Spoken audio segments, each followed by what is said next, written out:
This is the President of the United States. Who is this? Is it you again? Look behind you. This is my private line. How did you get through? They're everywhere. All the time. We see them every day. But you have to look behind you. There is nothing behind me. How did you get this number? The spaceman told me. What spaceman? It doesn't matter. They're telling you about monsters. Please, you must look behind you. Young lady, there are no monsters in the Oval Office.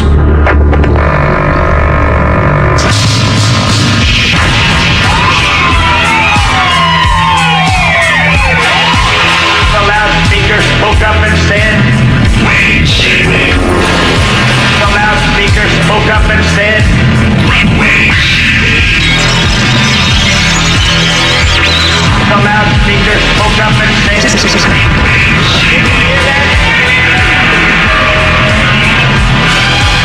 give up, give up, give up, give up, give up.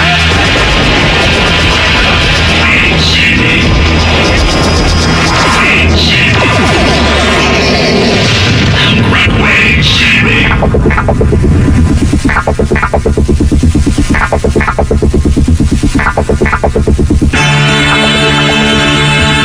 I'm Clyde Lewis, and this is Ground Zero. The numbers to call tonight, 888-673-3700. That's 888-673-3700. If you want to find Ground Zero online, there are many places you can go. First, TalkStreamLive.com has all the radio stations linked. For everyone who wants to listen to the program, they're all linked to radio stations across the country. And, of course, there's also listentogroundzero.com, listentogroundzero.com, another place to go. And if you want to listen online or listen on the telephone, you can go to 712-770-9701. At 712-770-9701, or podcast by phone, which is 857-252-1086. That's 857-252-1086. That's a place to go to hear 5 podcasts on your phone if you want to do that. SoundCloud.com/GroundZeroMedia. If you want to listen to the podcast, if you want to listen to what we have recorded, it's in stereo. And what we've done is we've taken 5 hours of the program, condensed it down to 3 with limited commercial interruption. And also, we want to invite you, if you'd like to have a copy of the special Ground Zero, Clyde Lewis Ground Zero Christmas disc. It's available at patreon.com. That's patreon.com. All you got to do is just send your $12.99 online, and then we get your name and address and send the CD back to you. It's autographed, and it's some of my best mixes and sounds and crazy things dating all the way back in the 1990s. And it's stuff that never aired, actually. This is rare stuff, so you're not going to get it anywhere else, and you're probably not going to hear it on the air either, because it's very personal. And I'm sure there are things that I don't know. Some of the things didn't go on the air because I think they thought they were a little, offensive. I don't know if they're offensive. They don't seem offensive. They just seemed a little kind of dark. See, for me, I love Christmas. to a certain degree. I mean, I love Christmas because Christmas is fun. It's magical. It's childlike. It's just, that feeling of family, that feeling of love, that feeling of whatever. And that feeling of giving, you get the spirit, I get the spirit by, hanging out at the mall or, doing something like that, or listening to Christmas songs if they don't annoy me. Sometimes there's a time and a place for a good Christmas song. But then, if you get too much of Christmas, I start getting a little sarcastic. I start getting a little ironic. I start getting, a little cynical, and it comes out in a lot of my work, a lot of stuff I prepare. You start hearing, this darker side of me. Both the lighter and the darker side of me, because I always like to, kind of grab Christmas and shake it and say, why is it people get so uptight at Christmas? And so I decide, like Batman, to embrace, I need to embrace the darkness and embrace the light at the same time.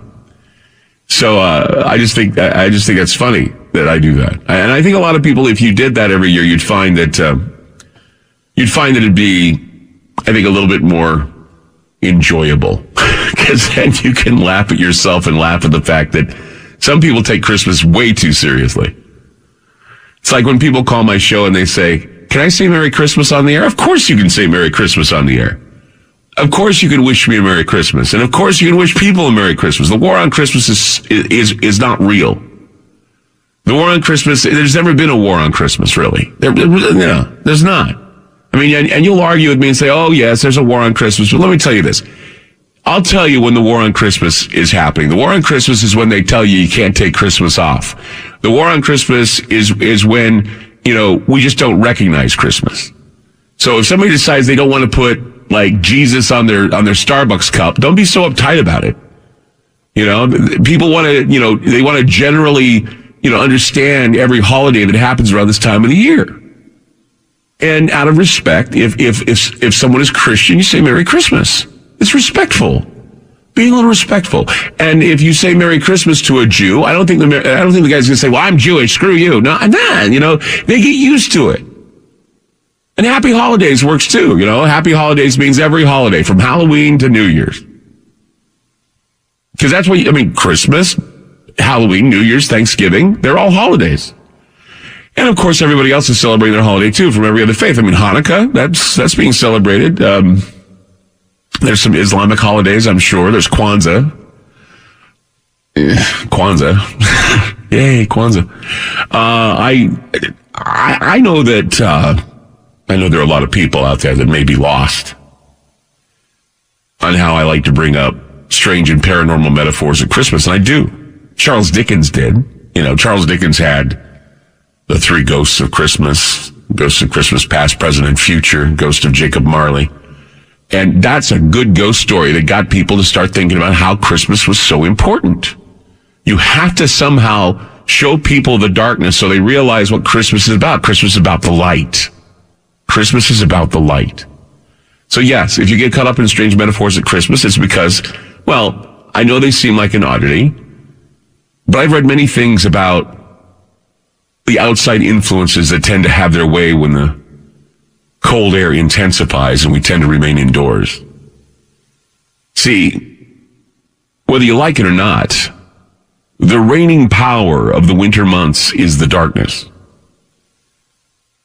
And as the nights seem long and the shadows tend to play tricks on the mind, as they cast away from the flickering fire, when winter arrives, I always turn to stories of magic and how the secret powers use their influence to shape our beliefs at Christmas.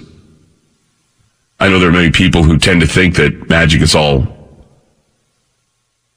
some fairy tale parlor exercise, but as a man who has witnessed folk magic, I'm willing to believe that the mind is a very powerful tool.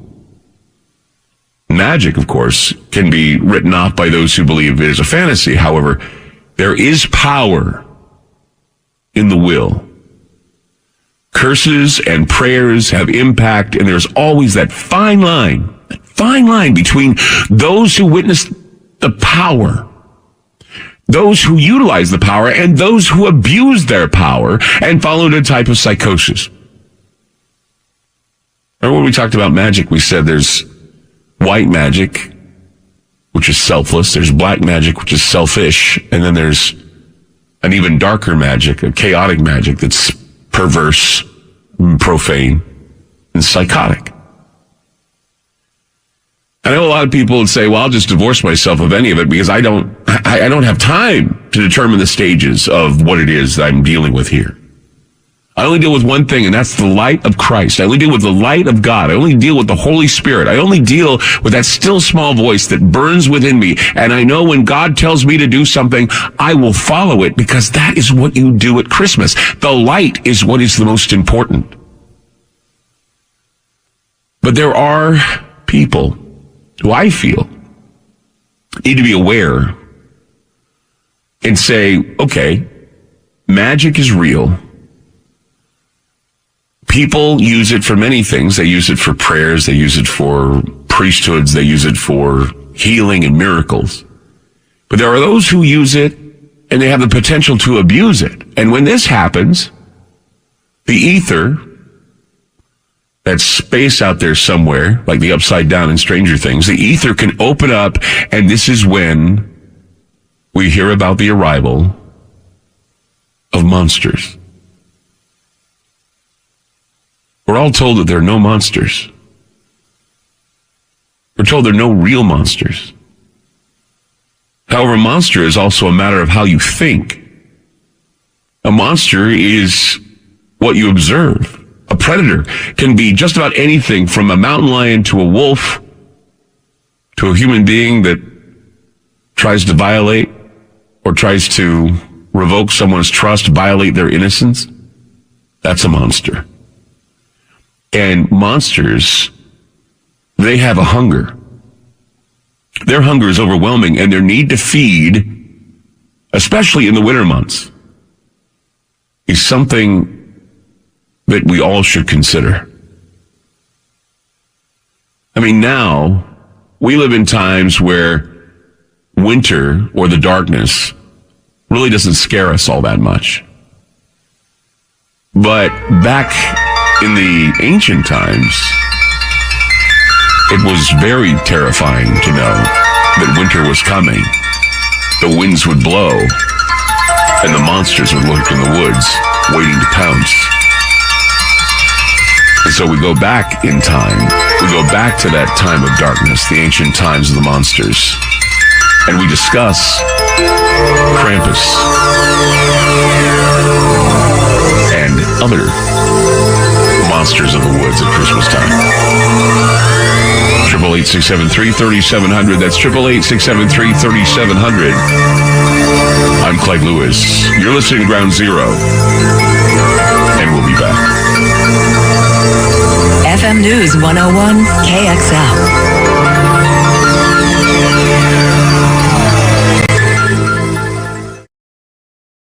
This is Ground Zero on FM News 101. I'm Clyde Lewis. You're listening to Ground Zero, kicking off the 1st of December. Talk about one of my favorite subjects, Krampus. It was several years ago. I had a friend of mine, his name was Rick Emerson. We did a show together a while ago, long time ago. Seems like a long time ago anyway. And I remember he told me, he said, Clyde, I want you to do some spoken word at a bar. And he was throwing a Christmas party, and he said, people love to hear your stories. It's kind of like stories with Uncle Clyde. And I'm like laughing. I'm going, yeah, whatever. I had something to drink. I don't know if I was 3 sheets of the wind, but I was a couple sheets. I don't know. It was back when I drank a lot. And so I said to him, I said, well, what do you want me to say? He says, well, tell your best story, man. Tell something. Tell a Christmas horror story and whatever. And I said, okay, I'll think of something. So I said to one of his producers, Rick's producer, I said, what the hell's he talking about? How the hell am I going to get up? I'm drunk, or I'm not drunk. I'm buzzed, okay? And I don't know what to do. I don't know what to say. So I guess I'll just give it a shot, right? So then came time, the microphone comes up and Rick says, and now, ladies and gentlemen, Clyde Lewis is here to tell you about a scary Christmas story. Clyde? Everybody's like applauding, and I'm standing there and I'm looking at the audience, and I'm not saying anything. And they're looking like, what's he going to say? And I'm just standing there, wondering, I'm trying to get the vibe, sometimes you do that on the air too. You sit there and you go, I got to get the vibe. I don't know, I got to catch that vibe so people will listen to what I'm saying. So I'm standing there trying to get the vibe. And immediately, a story popped into my head that my Aunt Janet told me about, and my grandmother told me about, because, my Aunt Janet lived in Germany, and all of my, ancestors and all of my grandfathers and grandmothers are from Germany. And she remembered telling us a story about Krampus. And I just thought Krampus was kind of a really super weird story. And so I said, at Christmas time, you don't always know what's out in the darkness. You always think that when you hear reindeer paws on the roof, that it's reindeer, or that it's birds, or that it's something, it's bats, or I don't know. And I'm just like going on and on, I'm saying. And the creepy part is that sometimes it's not always what you think it is. And that Santa isn't always what you think he is either. Now, we all know him as this bearded, jolly old elf.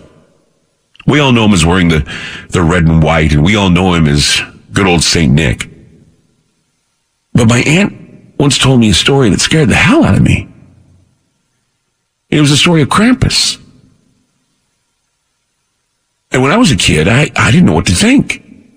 I thought, Krampus is the devil. He's a horned, goat-looking like guy who goes door to door, and he has a sack, and he has a switch. It's made of birch.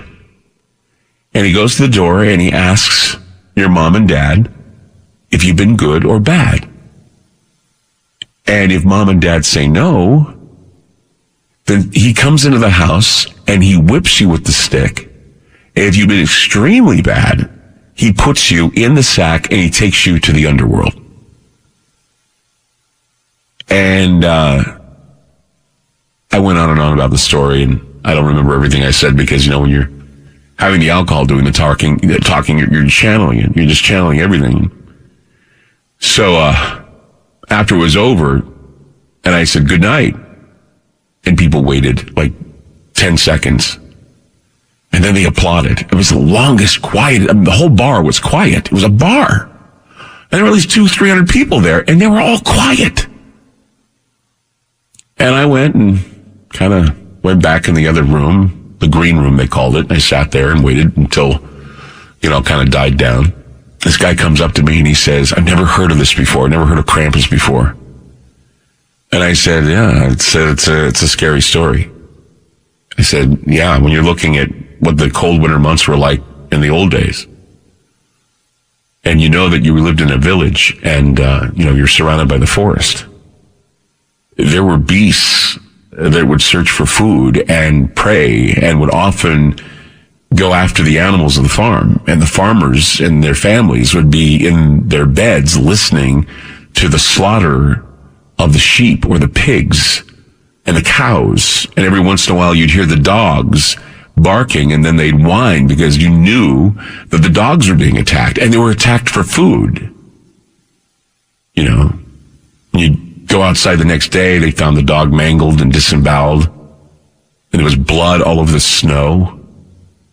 And, kids would be so quiet they could hear the crunch, crunch, crunch of the snow as whatever it was walking near their home. They could hear it, and they could hear the breathing of whatever this thing was. I mean, look, it was not out of the norm for this to happen. And it was also normal for these beasts to attack children, and children knew, and parents, that's why they said, you better behave, you better do as we say, you better watch out, you better not cry, you better not pout, I'm telling you why. And it wasn't Santa. I'm telling you why you shouldn't pout or cry. I'm telling you why you should do as I say, because it's not Santa that's coming. It's something darker that's coming. It's Krampus. Krampus was an old German word for the claw. So it was the claws of this demon, this devil, this wood monster that would drag these children into the underworld. What it really was is these beasts, whatever they were, would come into the villages, and they would take the children and they would eat them, use them as food. And so this is, I guess, the basics of exactly what happened in the ancient times and why some of these mythologies are dark and scary and are always told around the time of the darkness, around the time of winter. More with Clyde Lewis and Ground Zero on FM News 101. You are listening to Ground Zero. Numbers to call tonight, 888-673-3700. That's 888-673-3700. The dark creatures of the winter, especially Krampus, our topic tonight on Ground Zero. You know, logically speaking, most of these creatures, I'm sure, were wolves or bears. However, there were other creatures that were reportedly seen that were described as cannibalistic giants that fed off the blood of humans. They were unknown creatures of the woods.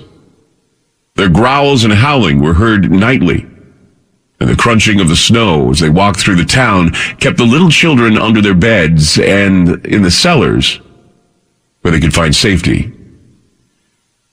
For the pre-Christian Norse and other German peoples, humans were far from the only intelligent or conscious life forms in the world, and every animal, plant, rock, river, lake, any other element of what we today would call the natural world had an animating spirit attached to it. That's what the Vikings believe. That's what the old Norse traditions believe, that everything had an animating spirit that propelled it. And the world was filled with countless beings. Many were invisible, many were indescribable. Now, the invisible ones were terrifying because you'd hear them. And you'd have to look around, and you'd see them darting out of the corner of your eye. But then there were others that would be seen crouching at your bedside, waiting to pounce and rip your heart out. The giants, more properly called the devourers, were the chaotic spirits of night, darkness, winter, and death. And it's funny, as I was doing the research tonight for the show, I couldn't help but think about Ragnarok, which of course is the Norse end of the world. And of course there's a film out called Thor Ragnarok, which is about the end of the world and the arrival of Hela, or Hel, who happens to be the goddess of death. And it's interesting that Krampus, we can go back all the way to those ancient mythologies, and we can trace Krampus going back to the time of Hel or Hela, and how she was related to him, that he was basically a dark monster that would go in and bring back souls or bring back children to the underworld. And many people would mistake Krampus as an animal, a bear or a wolf, but he looked like a demon, or he had a goat face and he had a hairy body and he had these huge horns. He had sharp teeth and he carried the bag in the sack, and he had large bells that would dangle or ring as he'd run through the village. And I got to thinking about what Krampus may have been. What monster or what particular beast or animal could he have been that would have been, mistaken for this creature? And I thought for a moment long and hard about skinwalkers. And, many people, I don't know if they know what a skinwalker is, but there's a movie that I always bring up when I talk about skinwalkers, and that movie is The 13th Warrior. And what that is an adaptation of a book called Eaters of the Dead, the manuscript of Ibn Fadlan relating his experiences with the Northmen in AD 922. That was the full name of the book, by the way. The movie was called The 13th Warrior, but the book was called Eaters of the Dead, the manuscript of Ibn Fadlan relating his experiences with the Northmen in AD 922. That's a Michael Crichton book. So the story is about the Persian ambassador. He's captured by a group of Vikings, and he is asked to help the Vikings fight the mist monsters. So the mist monsters are interesting because the people who live in these villages look up at this mountain, or they look up this hill. And before the mist monsters show up, there's a huge mist that comes down the hill, and then you see this writhing snake of fire. And they said, well, that's got to be a dragon. They're thinking that's a dragon, the snake, the serpent of fire coming down. What it really was there was these men in this tribe who would come riding down on horses carrying torches. And so from a distance, it looked like a huge snake of fire coming down the mountain. And as they come closer to the village, those who are there to fight these men, you look up and you see them on the horses, and they appear to be beasts. They look like beasts on horseback. Quite menacing, and they kill the women and the children. And this is a clan of skinwalkers. Now, not technically the Navajo or the Native American version of skinwalkers, but they're a tribe of cannibalistic savages that wear the skins of bears. And when they wear the skins of the bears, they do rituals, and then they transmogrify. They transmogrify into these creatures in order to hunt down and eat the flesh of humans. So while they're wearing the bear skins, they take on the spirit and the soul of the bear. And that way they don't think about caring or understanding. They just pounce because they need to eat. And so they eat the human beings. They're cannibals. They're cannibalistic savages. They wear the skins of bears, and they become half man, half bear. And these creatures were known as werebears, like werewolves or werebears. And there were tribesmen in another clan that wore wolf skin, and they were taking on the persona of wolves, lycanthropes. So they were more like werewolves.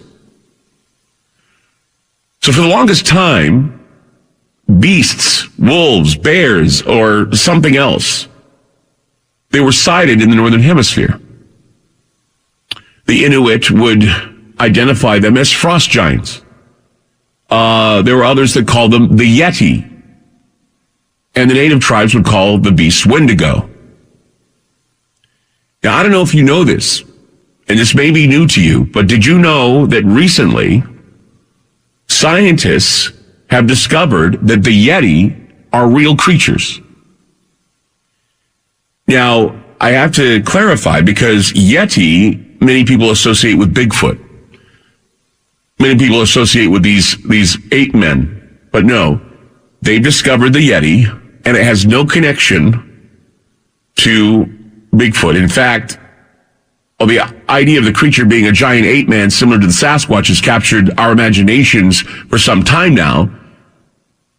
The Yeti are in reality an as of yet unknown species of bear that live in the Himalayas. Now, what is most interesting is that we probably know less about these very unusual bears than we know about the Yeti. Scientists from the University of Buffalo figured out that Himalayan brown bears split off from the rest of the regional bear population several thousands of years ago, which is why they're so genetically distinct from most other brown bears. They live in geographic isolation, and they've been living in geographic isolation for so long that this is what has separated them from the other Asian brown bears, and even from their relatives that are in Tibet, over on the Tibetan plateau. They even look different, okay? In fact, they are claiming that the bear itself is a hybrid species that would appear quite massive because it has learned to stand on its hind legs and walk on its hind legs more so than walking on all fours.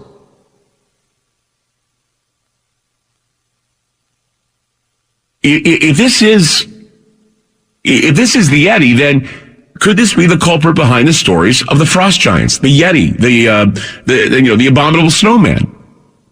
That really the abominable snowman has no connection to Bigfoot whatsoever, or maybe Bigfoot is a great bear, or some sort of strange bear creature that's not like something we've ever seen. I mean, when I saw Bigfoot, it didn't look very monkey-like. It looked more human. It stood there, but I didn't know what I was looking at because I saw the face and it's kind of flattened out, kind of pug-like. So this bear, this so-called Yeti bear that they found, they're now, I think it's the University of Buffalo, they're now looking into this. And they're correcting Yeti misconceptions. And it's only the beginning, correcting the misconceptions of what the Yeti is. It's only the beginning of a journey where you can connect the dots. And when you do, you probably can connect those dots to many of the terrifying predators that existed in the woods and terrified villages all over the northeastern part of the world, northern hemisphere. So these creatures have obviously been responsible for the many legends that have been handed down from generation to generation around the time of the winter festivals, around the time of encampments, who have seen these creatures and they cannot tell what they are. So we've had different creatures and different types of scary, anomalous creatures that talked about in legends. And in the Alpine woods, it was the Krampus, the wild monster that would terrify villagers and became a legendary staple in Christmas celebrations, at least in Europe and Scandinavia and all of it. Krampus has evolved from a lot of, I think, legends and mythologies. In fact, if he's somewhat connected to the Wendigo, which is a ravenous creature that eats and feeds, which is a man who turns into this ravenous feeding cannibal, or is a creature that goes after humankind. I mean, Krampus, it's rumored that he ate humans, or he would take them to the underworld and feed them to the demons below. I mean, these are the stories, and they're all connected to the winter months. They're all connected to to Saturnalia, the winter festivals, the Yule festivals, and of course, I think it's the 5th of December that they're going to have Krampusnacht, where they're going to have the parade of the Krampus going through town, scaring people. It's a terrifying cross between Mardi Gras, Halloween, and Christmas. It's bizarre. We're talking about Krampus tonight on Ground Zero. 888-673-3700. That's 888-673-3700. I'm Clyde Lewis. You're listening to Ground Zero, and we'll be back. During the break, I got to thinking about our national parks. We got millions of acres of trees. I mean, I live anyway, in one of the most beautiful forested areas of the world, the Northwest, the American Northwest. And Seattle, Portland, all these areas, the trees in California. I mean, it's like a carpet, millions of acres of preserved woods. Mountainous areas. I lived in Utah, so I was there in the Wasatch Mountains. Uinta Basin, that's where the Skinwalker Ranch is. All of those areas. I mean, I've been to these areas where D.B. Cooper, of course, disappeared in the forests. And so when you're going over the last century, I guess, and there have been so many cases of hikers going missing, many of them vanished, and most of them that were vanishing, most of them that are gone, most of them can't be found, were young children.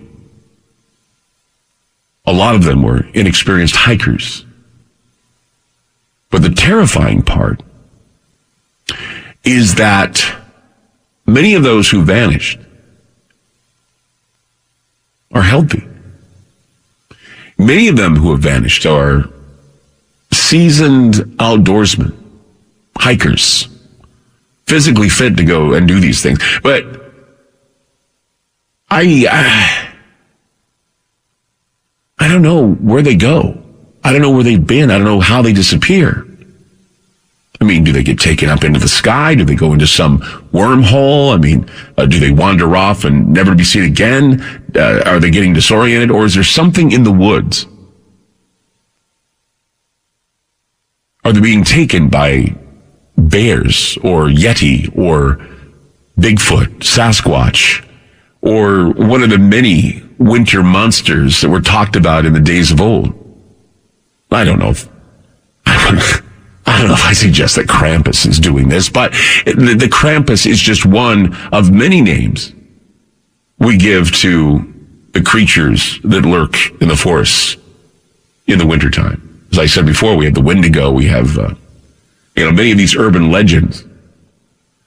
But you go online and you see message boards and you see books. There's a book called Missing 411.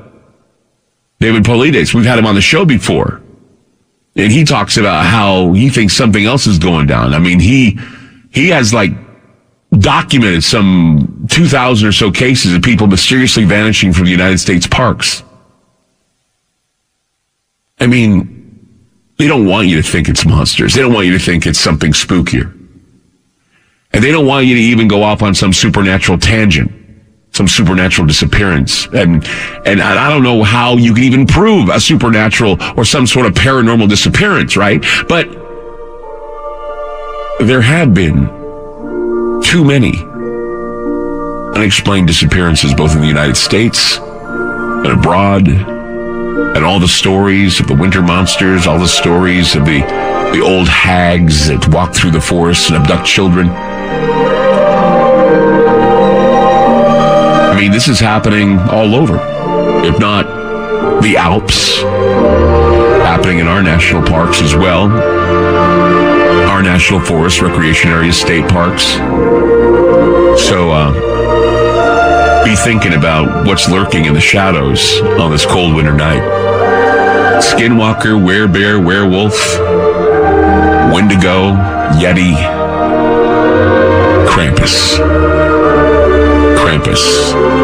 Tonight on Ground Zero. 888-673-3700. That's 888-673-3700.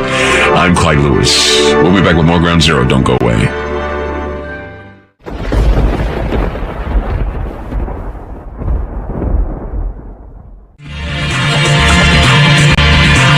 We have phone lines available at TalkStreamLive.com. All you got to do is just go to 712-770-9701. 712-770-9701. And that's the number to listen to the show on your phone. Or 857-252-1086. And what that is a phone to get 5 of our podcasts that you can listen to on your telephone. You can also go to TalkStreamLive.com. Actually, TalkStreamLive.com to look at the list of all the radio stations that are available that you can listen to us online. And, of course, all the other links are found at listentogroundzero.com. Places all over the internet to listen. By the way, we have the CD. The CD that will be available to you by going to Patreon.com/Clyde Lewis. Patreon.com/Clyde Lewis is the place to go where you just pay the $12.99. We send you cool things out of our closet and picking up on some old mixes, Christmas mixes, and other cool things on the Ground Zero CD. I'm going to be autographing it. Christmas at Ground Zero never sounded so good. And you can get them by going to Patreon.com/Clyde Lewis. We'll send you one. Get your name and address when you donate your $12.99. It's the art of Ground Zero, and this is what we do. We send you something, and you send us something, we send you something back. It's always the way it goes. 888-673-3700. That's 888-673-3700. You know, today, well, every day anymore, and I hate to sound like I'm whining, but, I hate it when the cold comes in. And, the first cold of the season, because, what was it, like 3 or 4 weeks ago, I got sort of a cough that was going around the office. And I picked up on the cough, and it went away in 3 days. I'm thinking, yes, I don't have to deal with this again. But see, here, when it rains and pours and it gets cold, you got the mold underneath the leaves, you got, all this stuff's going on. And so, we have the cold and the rain, and eventually it snows. And, it's the whole Christmas attitude. Some people are happy at Christmas. However, there are a lot of people who see the holidays as a dark and foreboding time. And this goes beyond the humbug of Scrooge or the burglary of this Grinch, and some people get this depression. They feel terrible. They meet up with their inflexible middle age and they have a hard time. I know, here I am with my inflexible middle age. And it's hard not to get seasonal depression with all the darkness. And, back in the ancient times, they called these times the dark times. And the reason why they called it the dark times is because many people were saying that when the darkness came early, the soul felt eclipsed. You grow more tired in the wintertime. You don't shower as much. You don't swim. You don't do all these other fun things you do in the warmth. And people become weary of the cold and they yearn for love. Childhood memories of boxes and bows and puppies and tinsel. They're all pounded away by the realities of debt and the pressures of family and work. It's easy to be overwhelmed at the end of the year because there are a lot of dreams that go unfulfilled during the year. And potentially, you're looking at the potentiality, you're looking at the future, and you're saying, well, there's something I got to lean on when things don't turn out the way I planned. I got to find something. And so you scramble to the various places to buy your last minute gifts. As I said, Thanksgiving rather than Thanksgiving. You go visit your family. And there are a lot of forces at this time of the year that exist that go beyond the story of the birth of Jesus. I mean, it's a given that Christianity wants to keep a chokehold on the season because many fear that they're clutching onto their faith like a covetous old skeptic. But you know what? We need to remember the real reason for the season, and that is to ward off the darkness, ward off the dark futures. And it's the season to light the lights, cut through the darkness, and share the old folk tales to those who want to hear them. Not just the ones about ghosts that visit people like Ebenezer Scrooge or Santa Claus or, there are other cautionary tales that were created to remind us that the darkness of the season is invited in and the responsibility to drive it out is up to us. Going back 400 years, living in a village or living near the woods without a car. It took days to get to the other villages. It took days to do the things you needed to do. It was cold, and people would open the windows and the doors of the household to banish the shadow entities and the howling winds of winter. They knew that there were dwellers in the home, spirits, evil spirits. Banish them out in the darkness. Prayers were offered. Protection prayers. Protect us from the winter demons. They'd pray to God, protect us from the winter demons. And then families would kneel on the cold floors and they would pray that the demons of the north would pass over their homes and give them yet another year of life. That's how it was terrifying. That's why we celebrate the New Year, is because when we celebrate the New Year, we thank God that we made it another year. And in the pagan rituals, they thank the universe for allowing them to live another year. Saturnalian rituals, they thank Kronos for not lopping off their heads. The scythe goes by and you don't get killed that year. You live another year. It's another year to get it right. It's another year to fulfill some dreams, right? It's important. The arrival of winter in ancient times was not as casual an affair as it is now. The darkness of the solstice would envelop the villages and the countryside, and many people would see it as a time of sickness. In some cases, they prepared for death. Even before Christmas was even celebrated, there were rituals that were performed that introduced, that brought in light, like you build large fires, or you light the trees, and you put candles on the trees. And these rituals were meant to keep the winter beasts from the forest out of the picture, out of the village. Because these beasts during the cold winter months would search for food, and their prey would often be the animals on the farm. There were the sheep, the pigs, the cows, even dogs. They were killed. They were found mangled and disemboweled as the shadowy figures would move through the farmland. And of course, children, they would be victims. They would be the ones to be victimized because they would wander off into the woods and would disappear without a trace. And so they would attribute it to these invisible beings and maybe even some other scary creatures that are ominous, giant, hairy beings. See, for the pre-Christian Norse, there was this pre-Christian Norse belief and Germanic beliefs that humans were not the only intelligent, conscious life form. They thought that everything had an animated spirit in it, from the trees to the animals to the rocks to the rivers. They all had some sort of spirit, and that spirit would be released, and these beings sometimes would appear, and when they'd appear, they couldn't describe them that well because it was something they'd never seen before. And so some were invisible, others would be seen crouching at your bedside, waiting to pounce on you and rip your heart out. That's how terrified they were in the winter. That's why all of these things have handed down their cellular memory, and that's why people have these experiences with shadow people in their homes. There were these giant creatures called the Devourers. There were these chaotic spirits of the night, the darkness, the winter, death. They were all associated, and they all seemed to terrorize at night. Half man, half bear, half man, half wolf, werewolves, werebears. All of these things were identified. And you can go, like I said, to the Norse legends, the Vikings. You go to the ancient peoples of Northern Europe. And then you can go all the way to the Inuit, who saw the frost giants and the Yeti, and the native tribes, the Native American tribes would call them Wendigo, or other creatures. There was other names for the creatures. And believe it or not, scientists recently discovered, and I reported this last hour, and I have to report it again because I think it's amazing. They recently discovered that the Yeti are real. In fact, while the idea of the creature being a giant ape-man similar to the Sasquatch has been what we've been thinking all along, not true anymore. The Yeti, in reality, is an as of yet unknown species of bear that live in the Himalayas. And what is most interesting is that we probably know less about the very unusual bears than we know about the Yeti.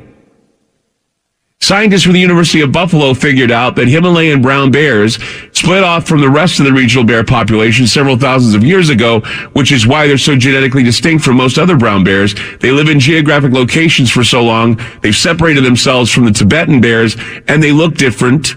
In fact, they are claiming that the bear itself is a hybrid species that would appear quite massive because it walks on its hind legs.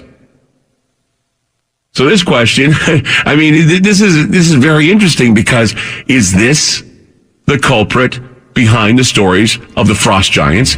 Is this the story of what maybe Bigfoot might be or what some other hairy creature is? And yet, here we are correcting the Yeti misconceptions, but that's only the beginning of a journey that if we connect the dots, we find that many of these forest creatures had an evolution in mythology. And they go back to the horned forest gods. The horned forest gods that looked half man, half goat, half man, half bull. And of course, these legends evolve over time. And eventually we start talking about Krampus, which is this darker version of the holiday. There's always Santa Claus, but the bad cop to Santa's good cop is a little character called Krampus. He's not so little. He's just a giant, hairy beast that looks like a demon. Coming up, Corvus Nocturnum will be with us to talk about Krampus, and we get to know about the legend and a number of other things that are spooky for 1st of December. 888-673-3700. That's 888-673-3700. I'm Clyde Lewis. You're listening to Ground Zero, and we'll be back.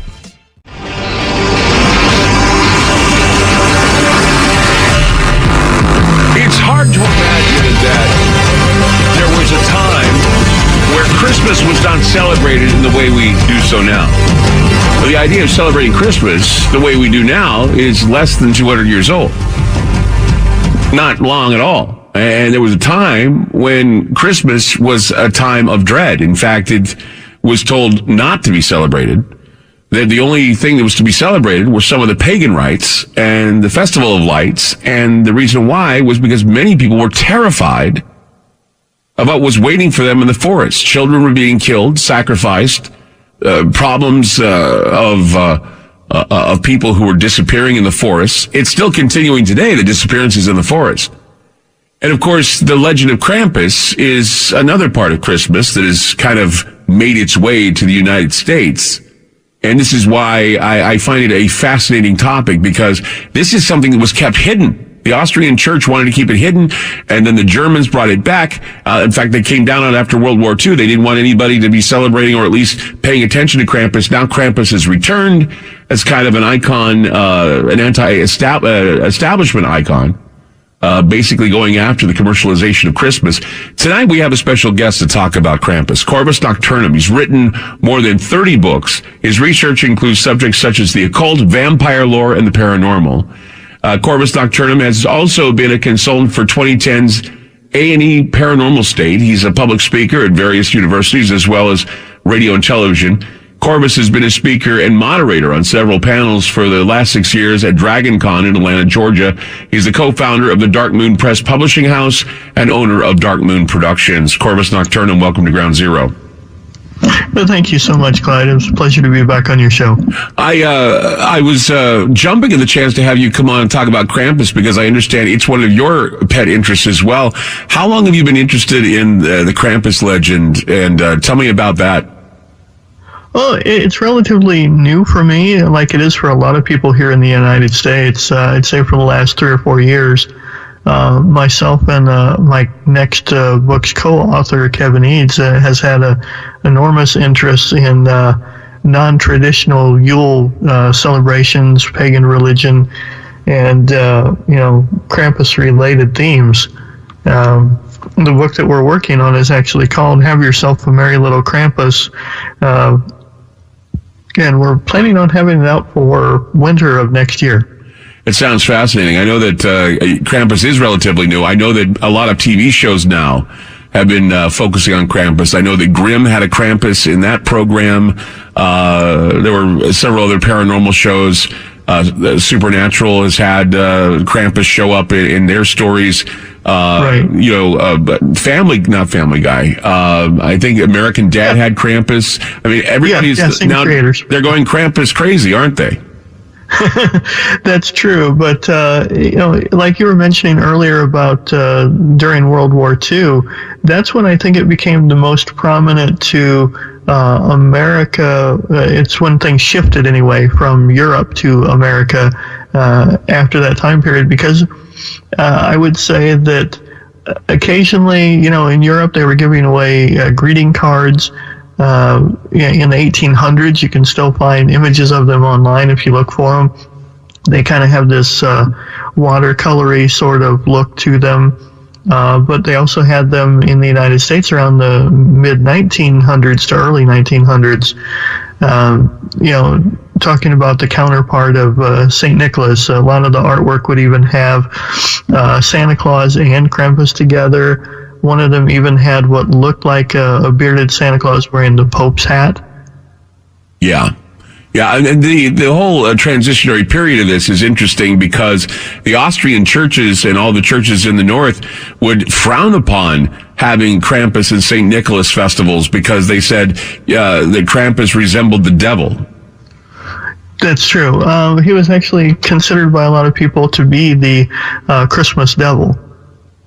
Well, he looks like, he does look like a devil, but I find the more I see the parades that happen in the countries, in the Alpine countries and in some of the areas, I notice that he doesn't look anything like a demon. In fact, he looks more like a forest god, or he looks more like a forest creature that may be some sort of a hybrid creature that would be like maybe as scary or as terrifying as perhaps coming in contact with a Bigfoot or a werewolf or a werebear. Right. I mean, I do understand that, but if you analyze where the imagery of a lot of mythology and the devil itself came from, they were just borrowing concepts from pagan religions, using aspects of Cernunnos by the Druids and Pan by the Germanic Roman people. So, they borrow elements back and forth. So I think that merging various attributes of pagan and Christian, scary creatures, the legends and folklore that existed previously in the, like you said, the Alpine areas, Scandinavian, Bavarian, they had a lot of mythos that worked very well into this. Well, very fun mythos, too, especially trying to explain why the villagers were terrified when at night they would hear the crunching of the snow and attributing it to some monster that was coming out of the woods that would attack their dogs and their animals and sometimes even their children. And that's why they always said that the children shouldn't pout or cry because Krampus is coming, not Santa, but Krampus. Krampus was the one that would throw them in the underworld if they weren't behaving. We'll be back. More with Clyde Lewis and Ground Zero on FM News 101.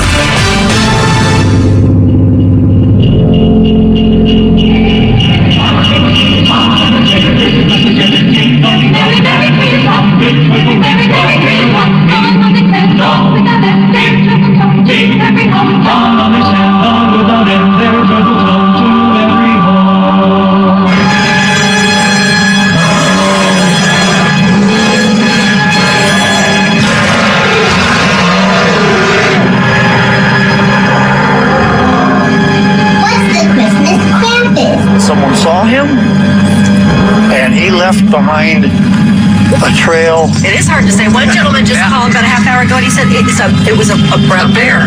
That was a bear. A black bear. A black bear, not He said he called it a black bear. It looks hooved. The feet look hooved, don't they? Like a pig. John said it's actually pretty small. Yeah, John said it's not that big. If you notice, in comparison to the broken branch down there, it's not that big. What's the Christmas Krampus?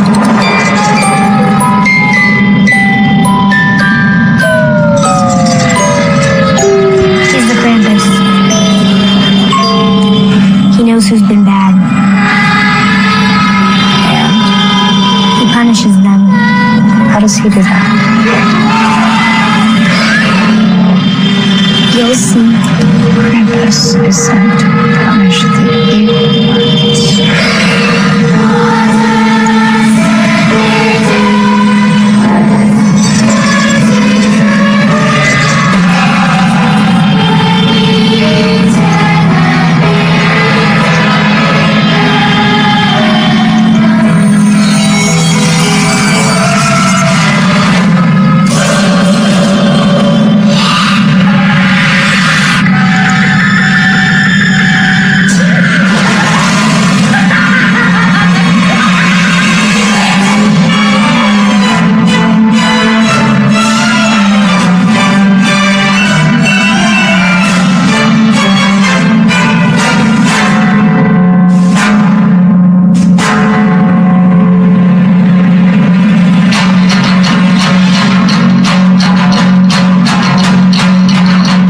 Lewis.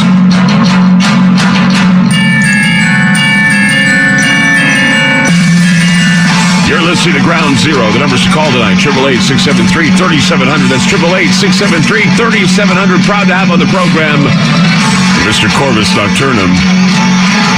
We are talking about Krampus.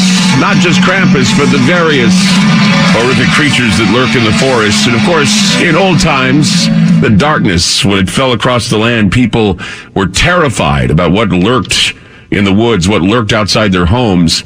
And, you know, when I think of Krampus, Corvus, I also think of the movie called The Village. Remember that film? It was a M. Night Shyamalan film where they were all in this, 1870 type atmosphere, and the kids saw something that was skinned, and it was lying on the ground, and they told the kids it was some sort of creature that lurked in the forest. They made a truce with the creature, but the creature still was marauding them. Right. I remember that movie. It stands out to me as one of the earlier films that I think of, other than the Krampus movie that came out, I believe it was late last year, or maybe the year before that.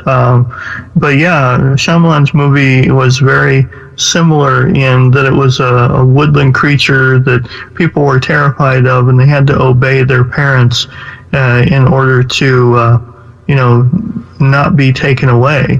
And that makes me think of, the stories that I heard, according to old legends, was if a child misbehaved, St. Nicholas, all-knowing, would send his associate Krampus because he was like his dark partner. Right. He would turn up at the kid's house during the season, beat the kid with a bundle of birch sticks or thorny branches, whip them with horsehair, and he'd throw them into a sack or a wicker basket and take them down to hell for a year for punishment. Mm-hmm. And, there was another story that I remember when I did research on Krampus after my aunt and my grandmother had acquainted me with it when I was a child.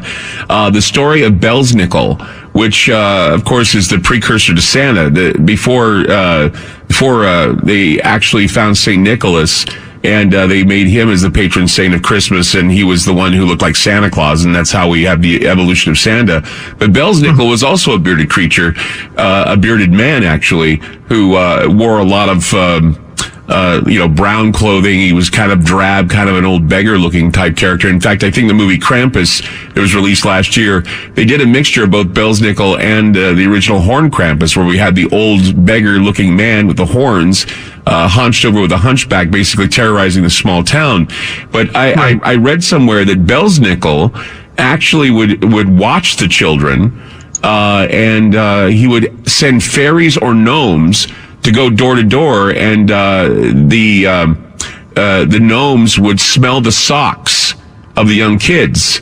And if the kids didn't wash their socks, nor did they wash their feet, then they would call Krampus and they'd say, these kids don't deserve to live. They need to go to hell for a year, or they need to be taken out of the house.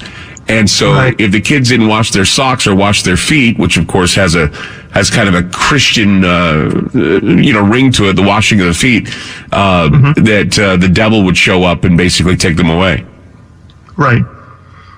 So I can see why they would call him and kind of blur the lines between, the Yeti and the devil. It was quite effective in those days to, try to scare people into compliance. And, like you were saying earlier in the hour about the harsh conditions and the bleakness of the season, it doesn't seem like too much of a stretch of the imagination. But I thought it was kind of interesting that most of this was kind of abolished by the Catholic Church. They tried to do away with the Krampus celebrations because of his resemblance to the devil, because they almost made it as a celebratory thing. And, they didn't want any leanings towards, the devil being the good guy, of course. So, they almost squashed it out until, the Nazis suppressed Krampusnacht celebrations as well. But, I think it came back with a stronger resurgence after the Nazis were beaten, and the church realized that it really wasn't making much headway in that area. When did Santa become a hybrid of Krampus? Because what's odd about Santa is that you hear all the songs about you better not pout, you better not cry, watch out, Santa's coming to town, and that whole warning was not for the kids to know that Santa's coming. The warning was to go out and say the devil is coming, kids, if you don't behave.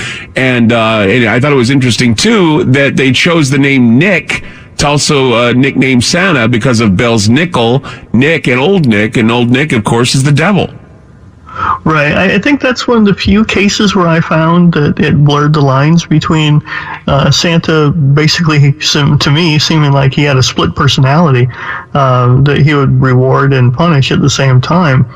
Most of the stories that I happened to find, though, saw them as equals and counterparts in two different beings, though. Well, I mean, but then again, we have the evolution of, we don't see much of Krampus, or we didn't see much of Krampus, I guess, during that time, but we had Zwarte Piet, where I used to go out with a girl that was Dutch, and we'd have the tradition of both Krampus and Zwarte Piet show up, and Krampus would show up every once in a while, but then Zwarte Piet would show up, Black Peter, and that he was Santa's, I guess, Santa owned a slave, I guess. That was the idea, that Zwarte Piet was Santa's slave. Is that what he was, or was he just basically the other version of Krampus? I know he was separate. Then there were two separate beings, but I don't have as much research on Black Pete myself yet. I'm trying to branch out as much as I possibly can.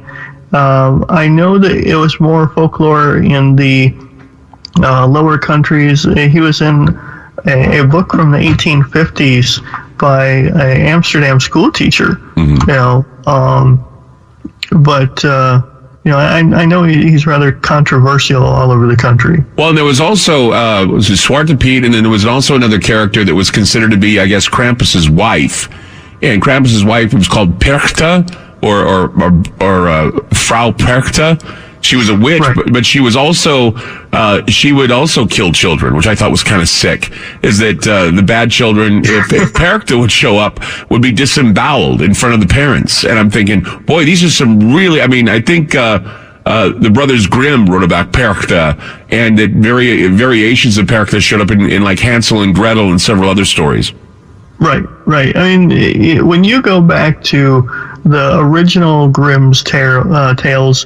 They were really horrific in comparison to what most people nowadays, even in like the last 20, 30 years, grew up believing that, Hansel and Gretel, that was too bad, and the Wicked Witch, got thrown in the oven. But all of the stories connected to the Grimm's tales were very ghastly. Even Snow White, the doves came down and pecked out the eyes of the people that mistreated her. So Europe was extremely grim for the most part, 1800s all the way back. So it doesn't surprise me at all that they didn't have as much on the jolly Saint Nicholas as much as the other side of encouraging people to behave properly, the fear of punishment. Well, and we know that before, I guess, the Coca-Cola company got a hold of Santa Claus, he wasn't a jolly old elf. And, and I know that Clement Moore, when he wrote 'Twas the Night Before Christmas, he originally had wanted to write about both Krampus and Saint Nick. But he wrote, he basically embellished the Santa story for his children and his family when he wrote it. So, but yeah, the whole idea of this army of gnomes that were reporting to Belsnickel, and then Belsnickel reporting to Krampus, and then Krampus going in, cleaning out the children, and then reporting back to Santa Claus and saying, "All done, boss, now what?" The idea that, Santa wouldn't do the punishing, he would just do the rewarding. All the punishment went, and that's something I think is also interesting, because that defines the role of what Satan was. It defines the role of what the devil was. The devil was always considered the punisher. He was the guy that did all the punishment. God never punished. It was always Satan that would do the punishing. Oh yeah, I've got an entire book called I, Lucifer, Exploring the Archetypes and Origins of the Devil that I wrote. I'm doing an expanded edition of that for early next year, where he's always been the bad guy. He's always been the fall guy, and where everybody blames everything on. And, the television show Lucifer, he keeps bringing that up to the audience kind of slyly, that, they make me into the bad guy. Well, I think that's the same thing with Krampus. He's just the messenger and the deliverer of the punishment. He's not the one that made them be bad in the first place. Well, and going back to, we were talking about Snow White and the Seven Dwarfs.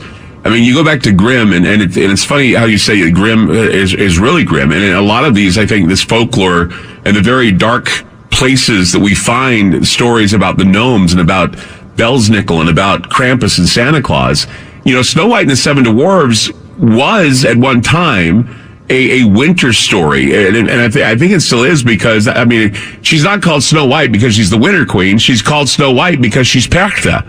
And basically, this prince falls in love with this woman who turns out to be Perchta. She's Snow White, and her lips were bright red. And he would look upon her face through glass. And basically, the reason why she looked on her face through glass is because she was in a crystal coffin. Right. And so basically, the story is about carnal lust for a corpse.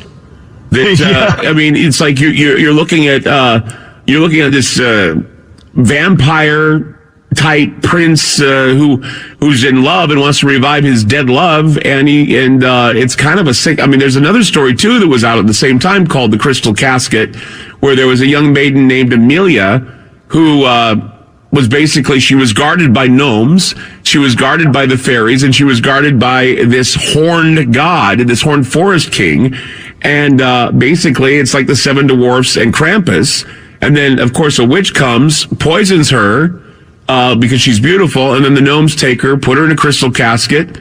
It's placed on the back of a horse, and then the horse just rides from town to town with the body of this young girl in it. And no one knows why. It just, from town to town, this dead body is being taken by this lonely horse. And then this king comes, sees the body of the girl, falls in love with her, tells everyone that she will be his wife. And then it's kind of sick because the family of the king is concerned because the girl doesn't seem to be normal. The girl kind of smells bad, and she's falling apart. She's decomposing. It's kind of a sick story, but it's kind of about the idea of resurrection and rebirth. So it's another story of dealing with death and rebirth at the time of winter, because winter is about death and spring is about rebirth. Corvus Nocturnum with us tonight on Ground Zero. You never knew that the origins of Christmas were this terrifying, but they are. They're creepy. I mean, the whole Christmas thing that we celebrate now, the whole Jesus Christmas thing is about 200 years old, really. I mean, we never used to celebrate Christmas and the birth of Christ. It used to be just keeping in your house and not getting eaten by the monsters. The church didn't like people celebrating Christmas. We'll be back. FM News 101 KXL.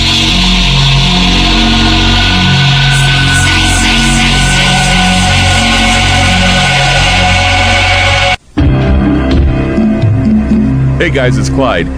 Things are not always as they appear. For the past century, forbidden subjects such as UFOs, human abductions, secret space programs, suppressed free energy devices, and other fantastic notions have tested the human mind, forcing it to decipher fact from fiction.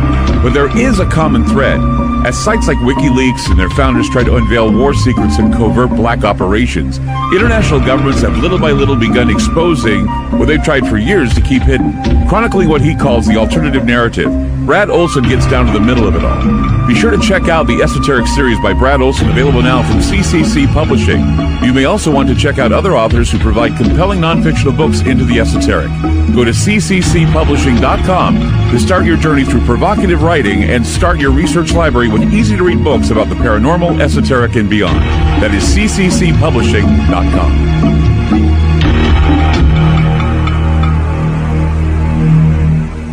You're listening to Ground Zero with Clyde Lewis on FM News 101.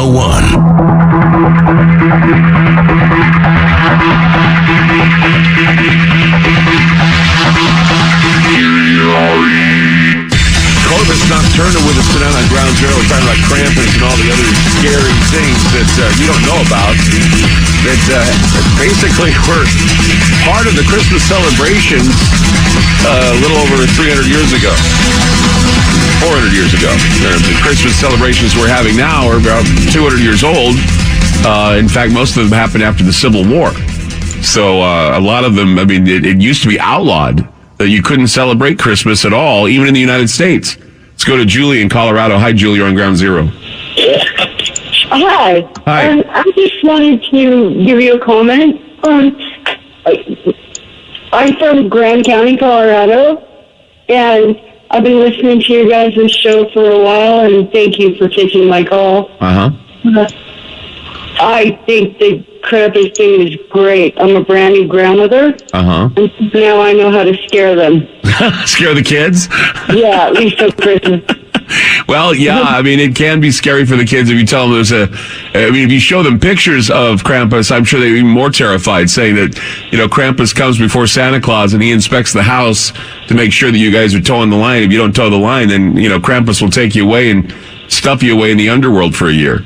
Right, like taking out the garbage, doing the dishes, Exactly. Out some other kids. Yeah, take out the garbage or our Krampus will come and take you away. Yeah, absolutely. That's exactly right. I appreciate the call, Julie. You take care. Let's go to Annie in Alabama. Hi, Annie. You're on Ground Zero. Oh, well, thank you, Mr. Nocturnus. I would like to ask you a question, Mr. Nocturnum. Go ahead. Have you ever heard of a dark version of The Night Before Christmas with Krampus as the lead character? And would you be interested in publishing one?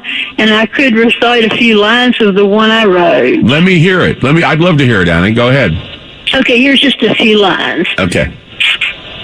Our stockings were hung by the chimney with care, in hope that Krampus would not come there. Then Krampus slipped in through a crack under the door and threw all our Christmas stockings down on the floor. The children were hiding under their beds. With visions of Krampus, we all played dead in hopes that Krampus would pass us by. However, Krampus heard my baby sister cry. That's pretty terrifying. There's a lot more, but I won't do any spoilers. No. Publish that. Yeah, I think you should publish it on the internet or something. I mean, that's that. What's that? Creepypasta. Put that on creepypasta.com. I would. Since I'm an actress, I can also do an audio version because I sound like I'm really there. I would so include that in my Have Yourself a Merry Little Krampus book if they want to send it to me on Facebook. Hey, if you send that Hey, did you hear that, Annie? Corvus said that he'd put it in his book if you send it to him. Have you ever heard of, well, I'm in it for the money. Have you ever heard of a version of The Night Before Christmas with Krampus? You're in it for the money? Is that what you said? Oh, yeah. I don't write unless there's money in it. Okay. Back with more with Corvus Nocturnum right here on Ground. I don't write anything unless there's money involved, even if it's about Krampus. 888-673-3700. We'll be back. FM News.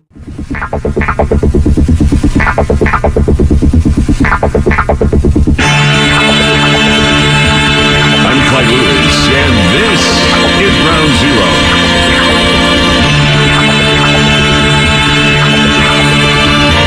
In ancient times, there were many forest monsters that would lurk in the woods, and they were terrifying. There was the Yeti, there were bears, there were werebears, werewolves, and there was Krampus, and several other creatures that would lurk in the shadows. And the Inuits would talk about the ice giants, the frost giants. The Native Americans would talk about the Wendigo, but in the Alpine woods, it was the Krampus, the wild monster that would terrify villagers and become a legendary staple in Christmas celebrations. Krampus is thought to punish naughty children during the German Christmas season. This demonic creature is said to capture the worst offenders in his sack and carry them away to his lair in the underworld. Krampus is said to be hairy, usually brown or black, and has the cloven hooves and horns of a goat.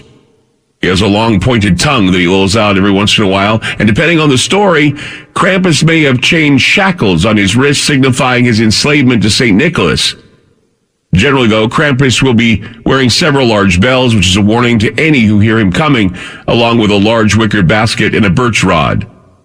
If someone has been bad, Krampus will either threaten a beating with his birch rod or actually give one. If his target has been particularly bad, then Krampus stuffs them into a wicker casket, or actually a wicker basket, and drags them off to punish them for their crimes. Krampus, whose name comes from the German word Krampen, is basically the claw. It's kind of the idea that he is the claw. He is the one with the sandy claws, believe it or not. Said to be the son of Hel in Norse mythology. The legendary beast also shares characteristics with other scary demonic creatures in Greek mythology, including satyrs and fauns, Cernunnos, the forest creatures. These are legends, part of the old centuries-old pre-Christmas and Yule celebrations. With me is Corvus Nocturnum tonight on Ground Zero. Is the Yule celebration literally remembering the children who were sacrificed to some of the horned gods of the past? Because I remember reading somewhere that when you look at someone like Krampus, or when you look at some of the older horned gods like Molech, most of what was talked about in those days was sacrificing children for the return of the sun. What do you say to that? Yeah, I wouldn't be surprised at all that it had some of its origins there. Like everything, myths and legends overlap, cultures exchange information, ideas get carried. Even the movie The 13th Warrior, you were talking about the berserkers. and creatures like that had a strong resemblance to the Yeti stories and everything. The poetic Eddas of the Vikings, the Yule Lords, a lot of the early pre-Christian mythos was about punishment and terrorizing, and it was also about paying homage to the gods and sacrifice, so that they would have a good harvest, or to usher in a better spring. So I do think that things like that definitely overlap. What about Saturn? I know that Saturnalia is also a factor. That when you look at the vision of Kronos, who is also Saturn, the face of Kronos was a bearded man who carried a scythe. He was the time watcher. He also has evolved into the representation of death, the hooded death. What about Saturn in all this? Where does Saturn play a role? Yeah, I mean, he comes around for December 17th, I believe it is, on the Julian calendar. A lot of festivals honor him from ancient Rome, and it goes all the way up to, I believe, December the 23rd. And he's talking about celebration, sacrifice, and its influence on Christmas. So I think that it has a lot to do with the winter season and doing the sacrifice so that we can have a good coming of the sun, the new year. But wasn't the new year actually a celebration of the fact that you were spared, your life was spared by Kronos? Because, of course, Kronos was a harvester, and he would harvest his children, or he would eat his children, technically, and that he had a scythe, and that a huge scythe allegedly was being actually wielded across the earth, and those who were hit with the scythe would die that year, and those who didn't would celebrate and get drunk and party and all that. Well, yeah, I mean, it's a merger of the Greeks and Romans, especially the Romans, talking about Saturn and Jupiter, is devouring his children. It goes way back to the early Titans, pre the pantheons of the Greek and Romans. But it was also about feasting and goodwill, generosity to the poor. For most of us over here, but it's a culture clash. Thinking about how it was for almost all of the European continents. They weren't as well off, I guess you could say, as we're used to here. So what they were celebrating is the fact that they were still alive. They had a good, bountiful harvest previously, and Saturn was an agricultural god. So the sacrifice was so that they could start a new year the same way as they had previously ended one. Let's go to a call. Let's go to Darren in Oregon. Hi, Darren. You're on Ground Zero. Thank you. First-time caller. Thank you for calling. I want to talk. It's something I didn't know about until about 3 weeks ago. Okay. And in Holland, they celebrate Black Pete. Zwarte Piet, yeah. Zwarte Piet. How much do you know about it in the real world and what they're doing over there and all the protests that are going on right now? Well, knowing what I know about Dutch culture, because I used to date a girl that was Dutch, and Zwarte Piet would show up at some of the children's traditional. We'd have either Krampus or Zwarte Piet, depending on, I guess, the mood people were in. I think though Zwarte Piet has kind of been looked upon with a lot of bad favor, because of course Zwarte Piet is black-faced, people wearing blackface, and people think the tradition is racist. They're becoming more aware of the fact it shaped the country. It's been in the colonial past of the country, but others are saying that most of the Dutch public are arguing now that Sinterklaas does not need Black Pete. In fact, they're actually pulling for Krampus to come back, and that's what I think is interesting. Yeah, right. They're trying to abolish the use of him in a lot of areas. I think it was the UN even got involved in that for a little while. Yeah. So no more Zwarte Piet, more Krampus. Go ahead. They're trying to make it like soot-faced Pete instead of Black Pete. Have you seen like all the children, though, they're all in blackface and. Oh yeah, I've seen the Zwarte Piet parades. I mean, I actually remember when Zwarte Piet would come to the Christmas celebrations, he was dressed like a beefeater. You know those beefeaters from England? Of course, yeah, he would dress like a beefeater. He looked like a beefeater. He had the hat and the outfit, and I think they were trying to make him look like a jester in a way. But yeah, he was black-faced, complete black-faced, and basically kind of like a mischievous elf. And they called him Zwarte Piet. Yeah. Oh, he beat the children with the 90% of the Dutch culture perceive him as more of a clown, jester type character more than a stereotype of slavery. Well, yeah, I know that, but what was it that you were saying, Darren? I'm sure I don't think Corvus heard you. There's a lot of Black Pete's, and then there's like a head Black Pete or whatever, and he would have a switch, and he would beat the children and then put them in a basket and take them back to Spain. Mm-hmm. It's awesome. And if you look at it, it's horribly racist. Even though the people and the kids that celebrate it, probably 95% don't think it's racist. But well, it's because he's more of a colonial character than he is a slave.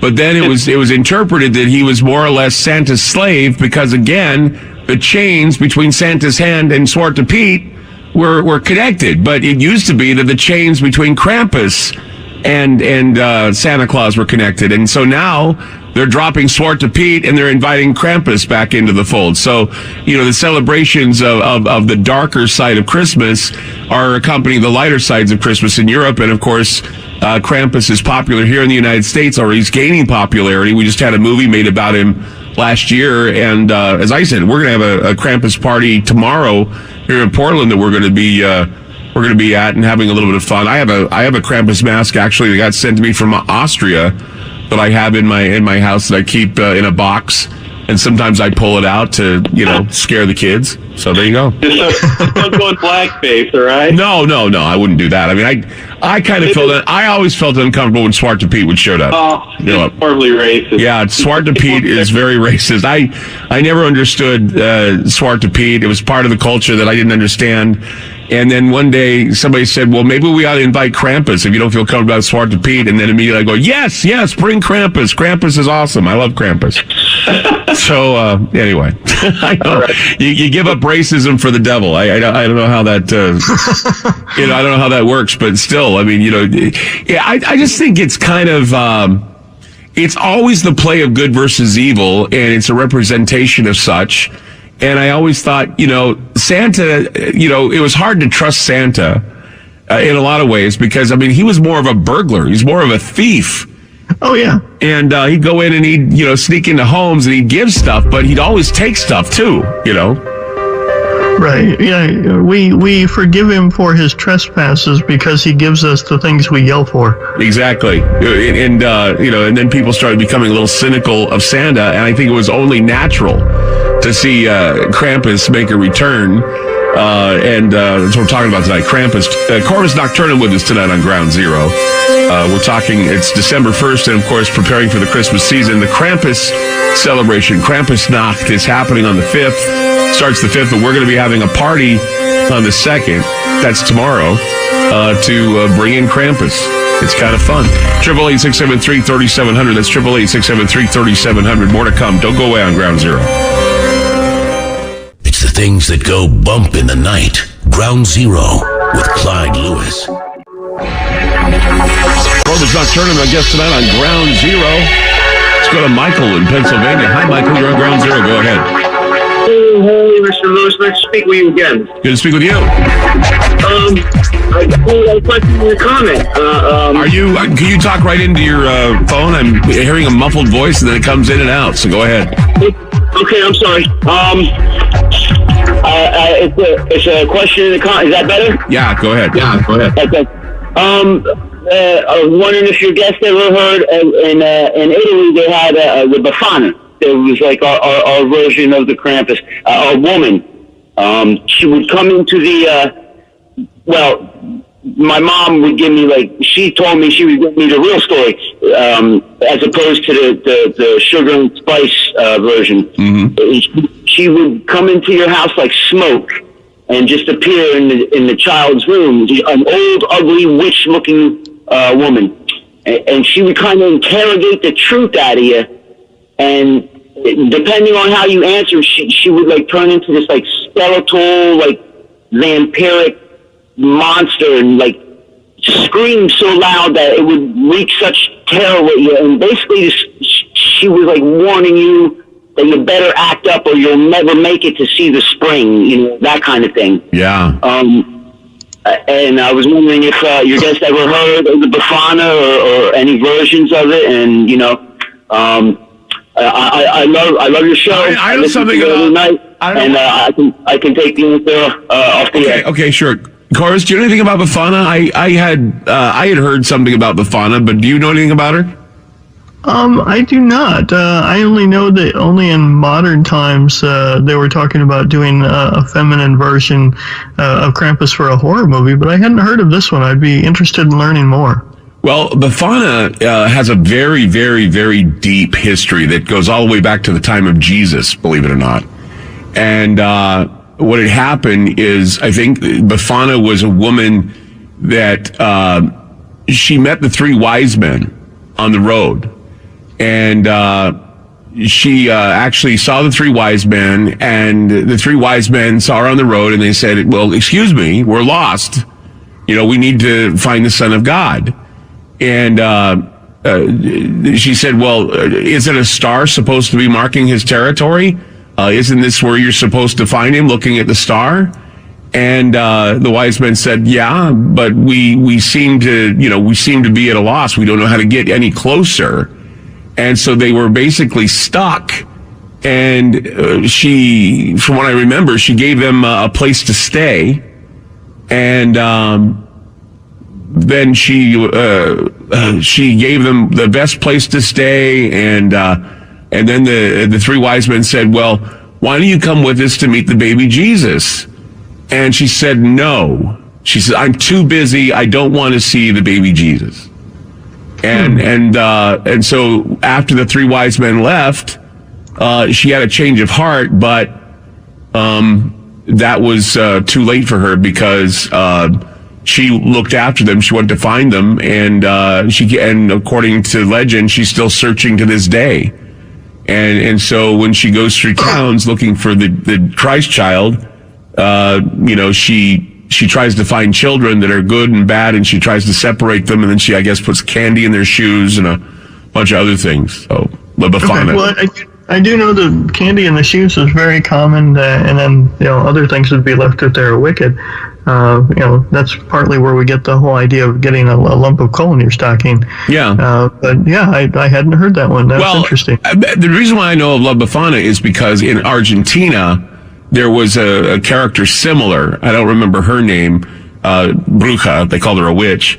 But apparently that there were stories of not only La Befana going through the town, or the witch going through the town, but also the camels of the three wise men would go through the town at night, and you had to leave straw out for them. So you put straw in your shoes, and then La Befana had the camels, and then she would walk with the camels through the streets, and then the camels would eat the straw, and then she would give the kids candy. Right.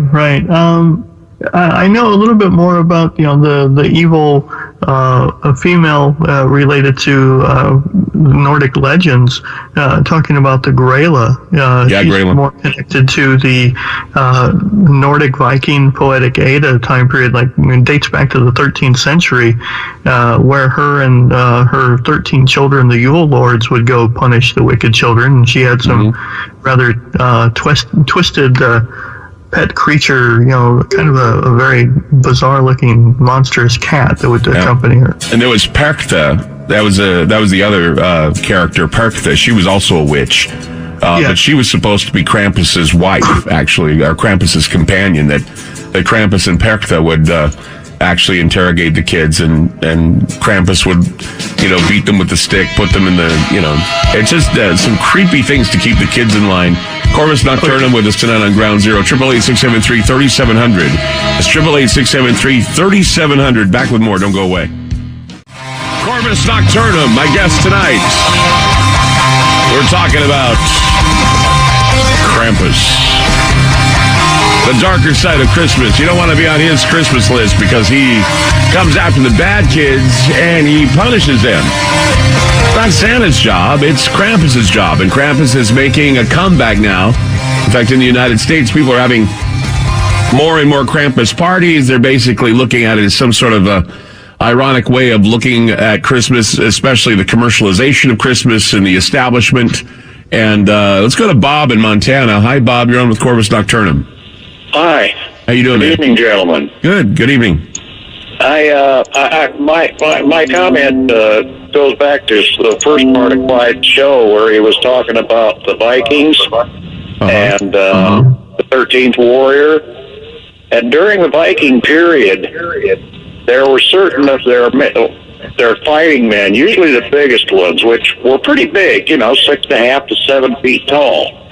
And they would do what was called bearsark, which is they put on the bear skin in Old Norse. And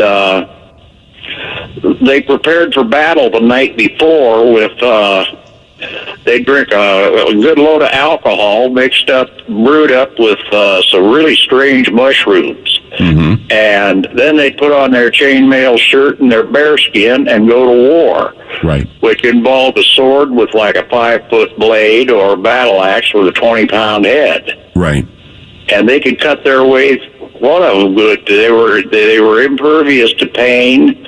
And one of them could cut their way through a French or English army. See, I was thinking that the reason why they could do this is not only were they on some sort of a hallucinogen, but they would go through the process of wearing the skins like the skinwalker and becoming like the bear. Therefore, they were impervious to a lot of things because they had the hunter's spirit within them. They had the bear spirit within them, and so they were relentless. Exactly. And even the Vikings, their own men, wouldn't go near them because they chopped up everybody that was there. Heads flew like bowling balls on Saturday night. But that's where we get the word berserk. It's from them. Yeah, bearsark. You bring it from the Old Norse into English, and it's berserk, or a berserker is what they're called. Wow, that's amazing. They would go mad, and they were a bear in battle. They didn't care. And at the beginning of that time, they had chainmail armor, and the English didn't. So the arrows bounced off of them. Even they were considered supernatural by their enemies.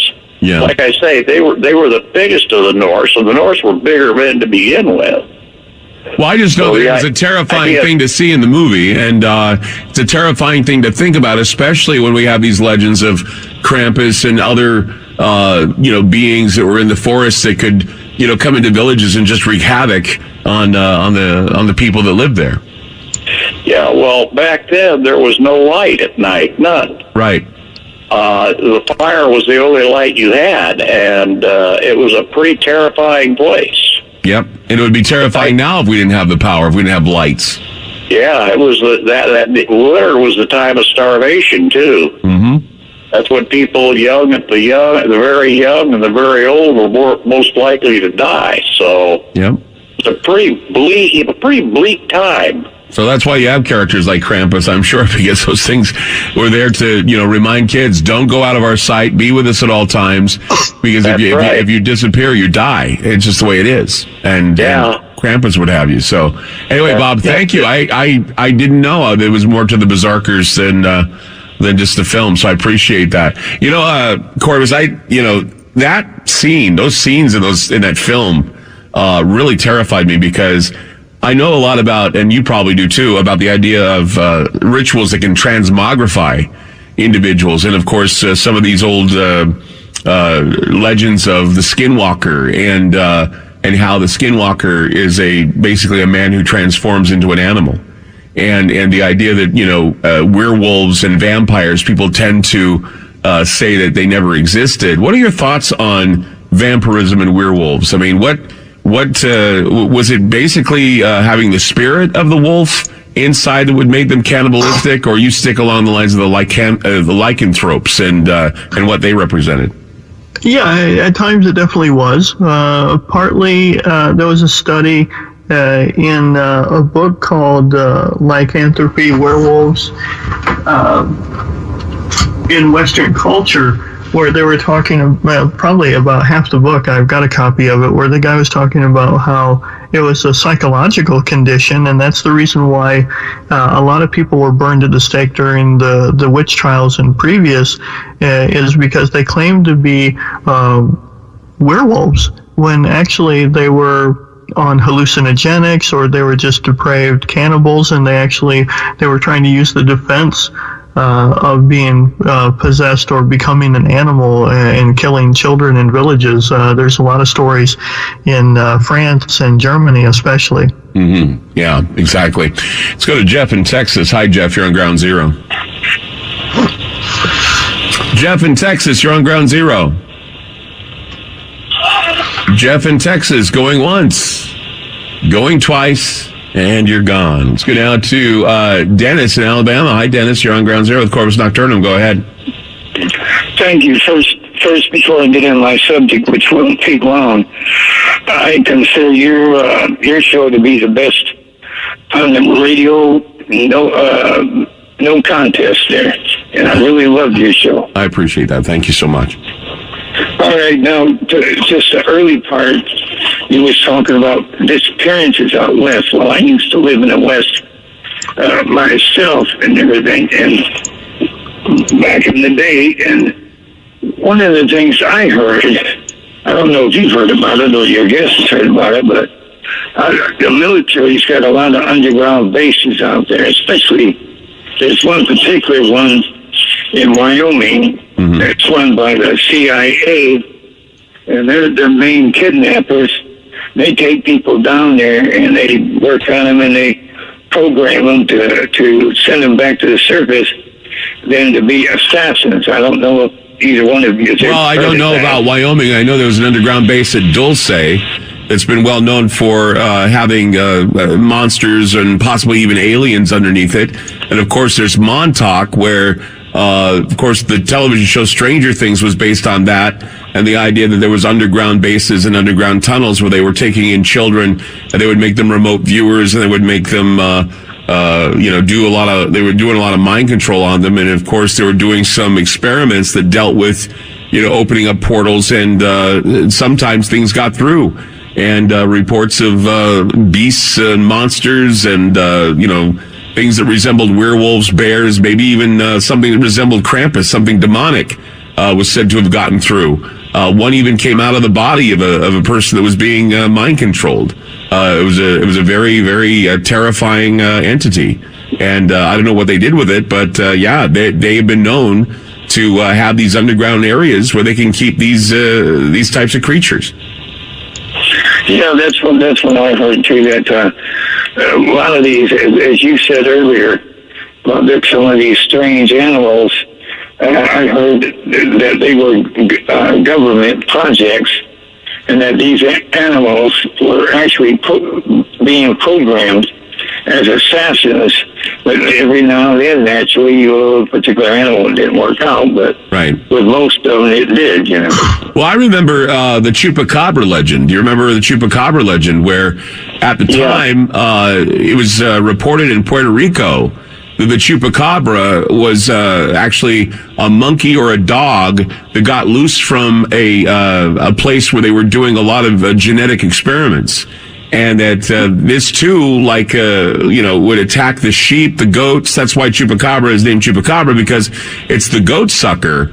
And it's very similar to some of the creatures we've been talking about tonight, that it would sneak into the farm and it would attack the animals, drink their blood and leave them to die. And the first reports were coming out of Puerto Rico at the time, and many of these reports were being filed by the Department of Agriculture, because apparently whatever it was, it escaped from some genetic lab, and quite possibly it multiplied. Well, when I lived in Jacksonville, Florida, back in the 70s and 80s and stuff like that, they got, three main military bases there. Now, what I heard was just what I got through talking about, programming animals because they had a real problem. Dogs, especially, going out on the streets at night and attacking people. Mm-hmm. And, so they were apparently being programmed for that. In fact, I was lucky enough that when I got off work at the place, like I had a friend that had a vehicle. He worked with me too. And we were heading home, and we got he had a van, and the van that he had, all of a sudden, we got attacked by a whole pack of dogs, man. You got attacked by what? Wild dogs, or were they dogs that were released from some underground facility? Do you think? I think that it was probably a military weapon, but they finally the police and the game department and all like that finally had to go after him because he was doing some serious hurt on people. Right. They had to go out and hunt him down and kill every single one of them. Now, the streets at night were not safe to walk. Not because of bad guys, but because of dogs. Well, see, when I see these reports on TV, I don't know if you've seen them, where you see these strange-looking dogs or these strange-looking creatures that are being found, and they ask, was this the chupacabra or is this the chupacabra? And they say, it's not the chupacabra. And I'm thinking, but wait a minute. When I first did the reports on this creature, it was a dog. They said it was some sort of wild dog or some sort of wild monkey. They said it was something that looked like it was emaciated and sick. And so whenever I see these dogs are emaciated and sick and they have, more than... two sets of sharp teeth in their jaws and everything, I think to myself, this is like something that escaped from Plum Island or Camp Hero or some underground base at Dulce, because it just seems to me that these creatures are very real. I mean, people see them all the time, but are they really supernatural creatures, or are they something that have been they were invented by human beings? That's the question I have. So, I mean, all these creatures that we're talking about, whether it be the Wendigo, Bigfoot, Yeti, even Krampus or the Chupacabra, they're all based on some legend or some truth. And we're going to get down to the bottom of that tonight, I guess. 888-673-3700. That's 888-673-3700. We'll be back. So, you love talk radio? Then you'll love TalkStreamLive.com. TalkStream Live is always on, 24/7 with the best streaming talk shows. Find your favorite talkers and discover some new ones. It's free, readily available online or on mobile with any smartphone or tablet. Finding your favorite talk shows all in one place has gotten a whole lot easier. Just go to TalkStreamLive.com. Be sure to download the free apps from Google Play or the iTunes App Store. This is Ground Zero with Clyde Lewis on FM News 101. Miren, chicos, es el chupacabra.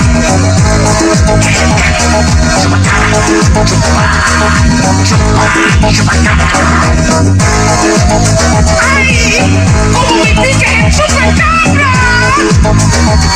Por estar feo como Barbara Wawa.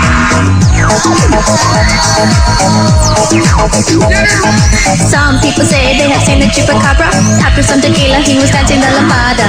We don't know where he has come from, making all the Mexicanos looking like a dum-dum. They say that he's a monkey. I think the whole story's just a little funky. There's a buggy-eyed creature that they call the chupacabra, 4 feet tall like a mutant in Chihuahua. In Mexico City, Puerto Rico, Nicaragua. ¡Eh, chupacabra! Hay un criatura que se llama chupacabra. Es muy bello como Tibis Barbara Wawa. Queremos soltar algunas palabras. ¡Oh, chupacabra! This song is silly, but you see we really gotcha, like hearing the lambaba or the hokey cucaracha. We started a sensation about a creature that is just hallucination. We did it for the money, but we do it when we think it's really funny. There's a buggy-eyed creature that we call the chupacabra, 4 feet tall like a mutant in Chihuahua. In Mexico City, Puerto Rico, Nicaragua. ¡Hey, chupacabra! Hay un criatura que se llama chupacabra. Es muy bello como Tibis Barbara Wawa. Queremos lanzar algunas palabras. Oh, chupacabra! There's a buggy-eyed creature that we call the chupacabra, 4 feet tall like a mutant in Chihuahua. In Mexico City, Puerto Rico, Nicaragua. Hey, chupacabra! Yeah, it's an oldie but a goodie. Debuted on Art Bell a long time ago, written by me and sung by Charlene Spencer. The song is called the Chupacabra song. Corvus Nocturnum, my guest tonight on Ground Zero. So glad to have you on. And so final words on all of this, and tell us what you're up to and where we can go to find out more about what you're writing, especially when it comes to things like the things that go bump in the night at Christmas time. Okay, well, people can check out my website at www.corvusnocturnum.com. They'll find my schedule of appearances, although I have to update it for next year's coming up. And I am putting out a Have Yourself a Merry Little Krampus non-traditional Yule holidays with co-author Kevin Eads for next fall. I'm just now finishing up and publishing Vampires, the World History. You can find that on the homepage of darkmoonpress.com, along with not only all my books, but that of the 50 other authors put out by Dark Moon Press. So you're going to be making some appearances at Dragon Con again this year or next year? This year I wasn't unfortunately able to make it. We'll see if I'm returning this year or not. I did put in my my application to be a presenter. I haven't missed other than last year for the last 6 years, so hopefully they'll have me come back. Well, fantastic. Corvus Nocturnum tonight on Ground Zero. Thank you so much for being on the program. It was a lot of fun talking with you about Krampus and some of the other scary creatures that lurk in the forest at this time of the year, and I hope you have a fine Yule holiday. You have a great time. Thank you. You too. I really appreciate it. It was a great show. You take care, Corvus, and have a great night. And we'll be back with more Ground Zero. 888-673-3700. That's 888-673-3700. You know, Krampus brings about the scary and the bad at Christmas time. And some people do have bad Christmases. So you may want to be thinking about what were some of the things you did at Christmas time that you think, wow, that was really a bad thing? Or what was some of the strangest things that have happened to you at Christmas time? I told my story on Facebook tonight about a strange thing that happened to me at Christmas time that there's no explanation for. I'm sure you've had some strange Christmases too, all from the Christmas trickster to you. 888-673-3700. That's 888-673-3700. Remember, if you want to continue listening to Ground Zero, TalkStreamLive.com is continuing tonight, and also listen to GroundZero.com. That's listen to GroundZero.com, and we'll be back with more. Don't go away. A whole lot of fun tonight on the program. We'll be back.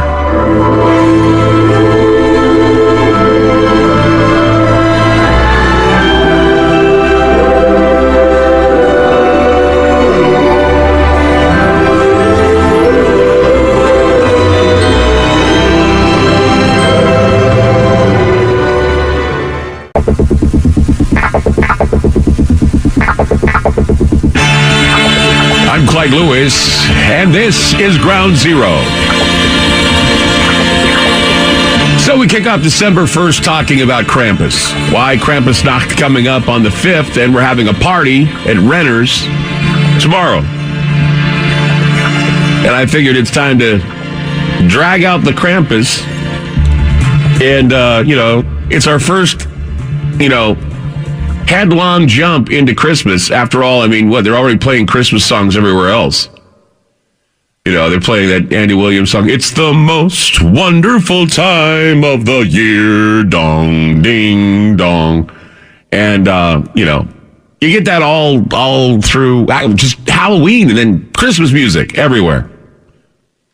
But what's interesting about that Andy Williams tune, it's the most wonderful time of the year, ding dong, ding dong.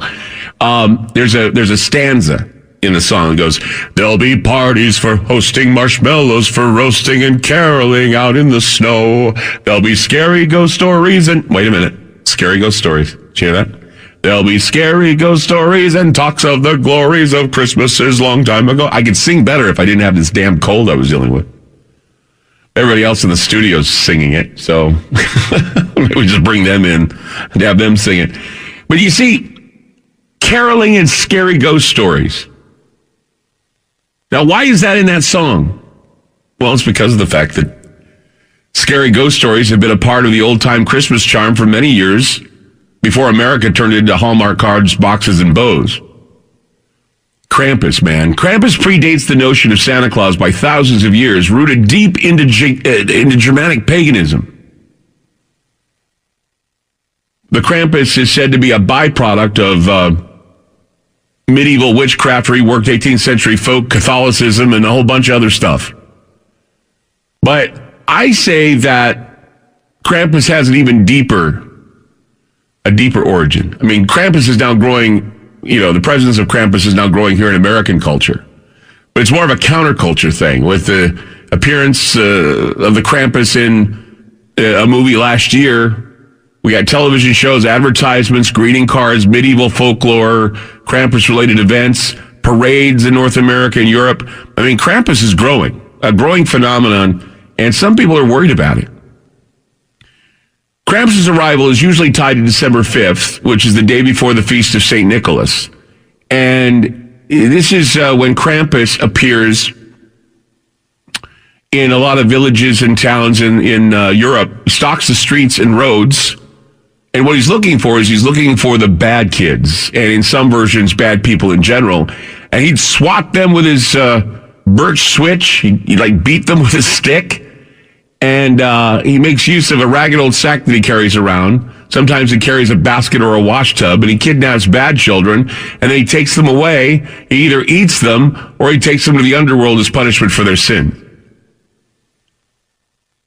And if you go online and you look up Krampus, you'll see all these rowdy winter celebrations that have been part of Europe for a long time, the European culture, and Krampus festivities, basically, they're an extension of kind of the winter season, from Halloween to Halloween to Thanksgiving to Christmas. You have Krampus. It's still kind of a lingering Halloween type thing, kind of like Mardi Gras, but a little scarier. And when you look at Krampus, he's kind of like a combination of the devil and just one of the scariest of the alpine creatures of the forest. And so you go to Bavaria, you go to Austria, and you go and you read Grimm's fairy tales, and you read about these ugly creatures who have fangs, tusks, horse tails, horns. But you go also throughout 19th century England, and there were tales of characters that are much like Krampus. There was one in particular called Spring-Heeled Jack. And Spring-Heeled Jack's kind of a little scary phenomenon, especially when you think about when it appeared. Spring-Heeled Jack was kind of like this tiny demonic gnome that was able to leap onto, he leapt into the air, he leapt onto the roofs of houses, and he terrorized people. Some say that Spring-Heeled Jack was kind of a horned, oily-skinned blue demon with pointed head, and some say he spewed forth blue flames from his mouth, and he had a sandy hooked claw. He had a bunch of sandy hooked claws, and he felt cold. And the reason why is, there was actually a number of stories back in the 1850s. It's about the winter of 1855. It was a light snowfall that was reported in England. And they were saying that there were hoof-like marks that are in the snow. And the footprints measured about 1.5 to 2.5 inches wide and 8 inches apart. And they followed these footprints. They were seen throughout the countryside. There was about 100 miles of these hoof-like footprints. And even though they would veer off at various points, the greater part of the hoof prints were moving forward in a straight line. And what's funny is that when the footprints would kind of stop, because, of course, the chain wasn't always continuous. The reason why it wasn't continuous was because the hoof tracks were seen going up walls. People would climb onto the roofs. They noticed that they're on rooftops. They saw the hoof prints in haystacks. There were footprints or hoof prints that would lead into various drain pipes. And some of those drain pipes were only 4 inches in diameter. So whatever this thing was, it was kind of a shape-shifting little demon. Villagers who lived in the south side of Devon, England, said that what they saw was this horned, devil-like figure walking around, and what he'd do is he'd peek into the windows. Little blue devil just peeking in the windows, staring at people. And so in the area of Devon, there were a lot of townspeople that armed themselves and they wanted to track down this demon, this beast, or whatever it was, and they didn't find him. Back in March of 2009, I remember that people were reporting that there was some more of these footprints being seen. And they were reported as the Spring Hill Jack or the Devil of Devon, or they were just saying that Satan's hoofprints spotted in Devon back garden, it said. This was the headline. It said, quote, scientists from the Center for Fortean Zoology inspected the prints, which measure 5 inches long, with a stride between 11 and 17 inches. Some villagers blamed the church, who had recently changed the standard prayer book, for letting the devil into their communities. Others blamed animals, pranksters, and even a weather balloon, but the phenomenon described as the Great Devon Mystery was never explained. This was back in March of 2009.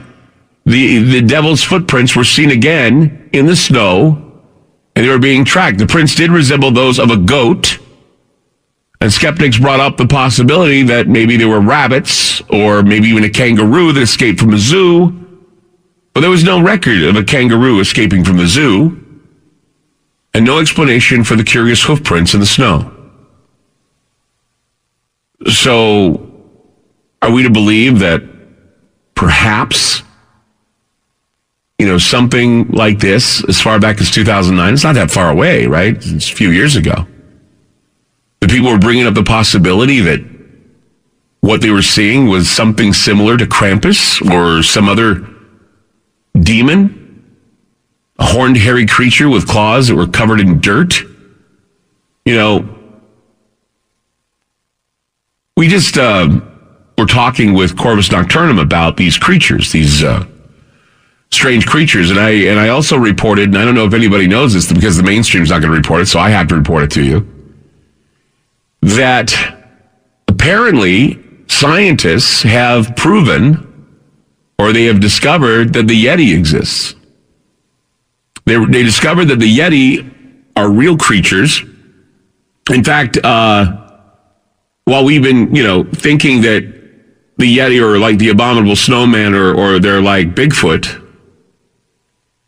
what we have is in reality, a Yeti has now been determined to be an as of yet unknown species of bear that live in the Himalayas. And what's interesting about it is that, they know less about this bear than we probably do about the Yeti. Scientists from the University of Buffalo figured out that Himalayan brown bears split off from the rest of the regional bear population several thousand years ago, which is why they're so genetically distinct from most other brown bears. Living in geographic isolation for so long, it separated them from other Asian brown bears and even from their relatives on the nearby Tibetan plateau. They even look different, according to the scientists. In fact, they are claiming that the bear itself is a hybrid species that would appear quite massive if it was seen standing on its hind legs. So there we go. Maybe this is connecting these dots, connecting the Yeti misconceptions and maybe pushing us towards finding an answer to Bigfoot or finding an answer to some of these other monsters that turned into great legends like, the Wendigo, for example. Many people, have heard of the Wendigo. It's kind of an old Native American legend about this creature that was ravenous and would eat human flesh. And, of course, other forest creatures and other possible creatures that are lurking in the forest. Being here in the Northwest, we do know that, we see these forested areas. And, there are legends about, of course, Bigfoot. There's legends about other creatures. But, of course, if you go all the way back in time to some of the Norse mythologies, you have the forest god, and he had cloven feet, and he had stag horns, and he was known as Cernunnos. And that he was rough and hairy, and he had horns, and he had a blackened face, and They were there to frighten people. They were there to take them. They were there to, according to legend, take away the evil and hold them somewhere underground until they learn their lesson. Which a lot of people, think to themselves, well, this may still be going on. And the reason why I say this is because if you've been paying attention, there have been documentaries and other things that have talked about people vanishing in the woods. And you've had people who are hiking experts and people who have been, they know what they're doing in the mountains, and then they end up missing. David Paulides, many people have talked about him. I've had him on the show a long time ago. He did a book called Missing 411. And he thinks that there's something going on in the forest. Something bizarre is happening. And he says that there are more than 1,100 cases of people mysteriously vanishing from parks here in the United States. So, it makes you wonder just what is going on. And I ask you, here we are. We live in the Northwest. Most of us that are listening, some of you are listening online tonight. But here in the American Northwest, we deal with these stories of Bigfoot. We deal with these stories of the Yeti. We deal with these stories of Wendigo. And so when we have all of these stories combined with all of the ancient legends that have been around since the time of the winter solstice, since the time of Christmas, it makes you wonder just where these thousands of people have disappeared to. Where have they been taken? What is it they've done, and what do they do, and where do they go when they disappear? Could it be that something is out there taking them, or do they just get lost? What do you think? 888-673-3700. That's 888-673-3700. Tonight talking about Krampus, and of course several other of the darker beasts that lurk in the woods around the winter time, the winter solstice. Of course, they're a matter of legend, and of course, Krampus is one of the most terrifying of all, and that's tonight on Ground Zero. If you want to call in, we have a few lines open tonight, so if you want to call in and talk about these missing people or talk about maybe a sighting of one of these creatures, we'd love to hear from you tonight. Several other different creatures, too, not just Krampus, but several of the more shadowy entities also appear around this time of year because people are inside, and it's just the season. Let's just put it that way. The chilling season. 888-673-3700. That's 888-673-3700. I'm Clyde Lewis. You're listening to Ground Zero, and we'll be back. FM News 101 KXL. This is Ground Zero on FM News 101. So what are you doing tomorrow? Tomorrow night, actually. We're going to hit it early. I know a lot of holiday parties happen like mid-December. And so getting closer to the date of Krampusnacht, we decided to get together with Renner's Bar and Grill and have our annual Krampus celebration tomorrow, the 2nd, December 2nd. It's going to be a special Krampus spectacular with German food that'll be available.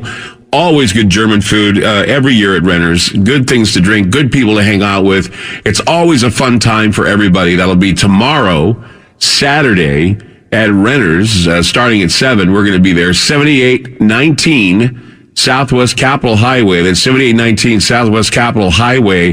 They're in Multnomah Village. Now, the thing that's scary about Renner's is it's haunted. And, every once in a while we bring our apps in to see if we can find ghosts or at least talk with ghosts there. So, be ready with your ghost apps. Be ready with your, be ready in your Krampus costumes. You want to dress up like elves. Krampus also, we had, someone who, dressed up as Pechter last year. It was really kind of a cool experience. Just some, really interesting, people were bringing dolls and they were beating them with little sticks. So, in fact, we picked up the little Dutch creep. Remember the little Dutch creep doll? We picked him up at Renner's. Somebody had dropped him off and said, it's a haunted doll. You should pick him up and take him. So we took him, and we've had the little Dutch creep ever since.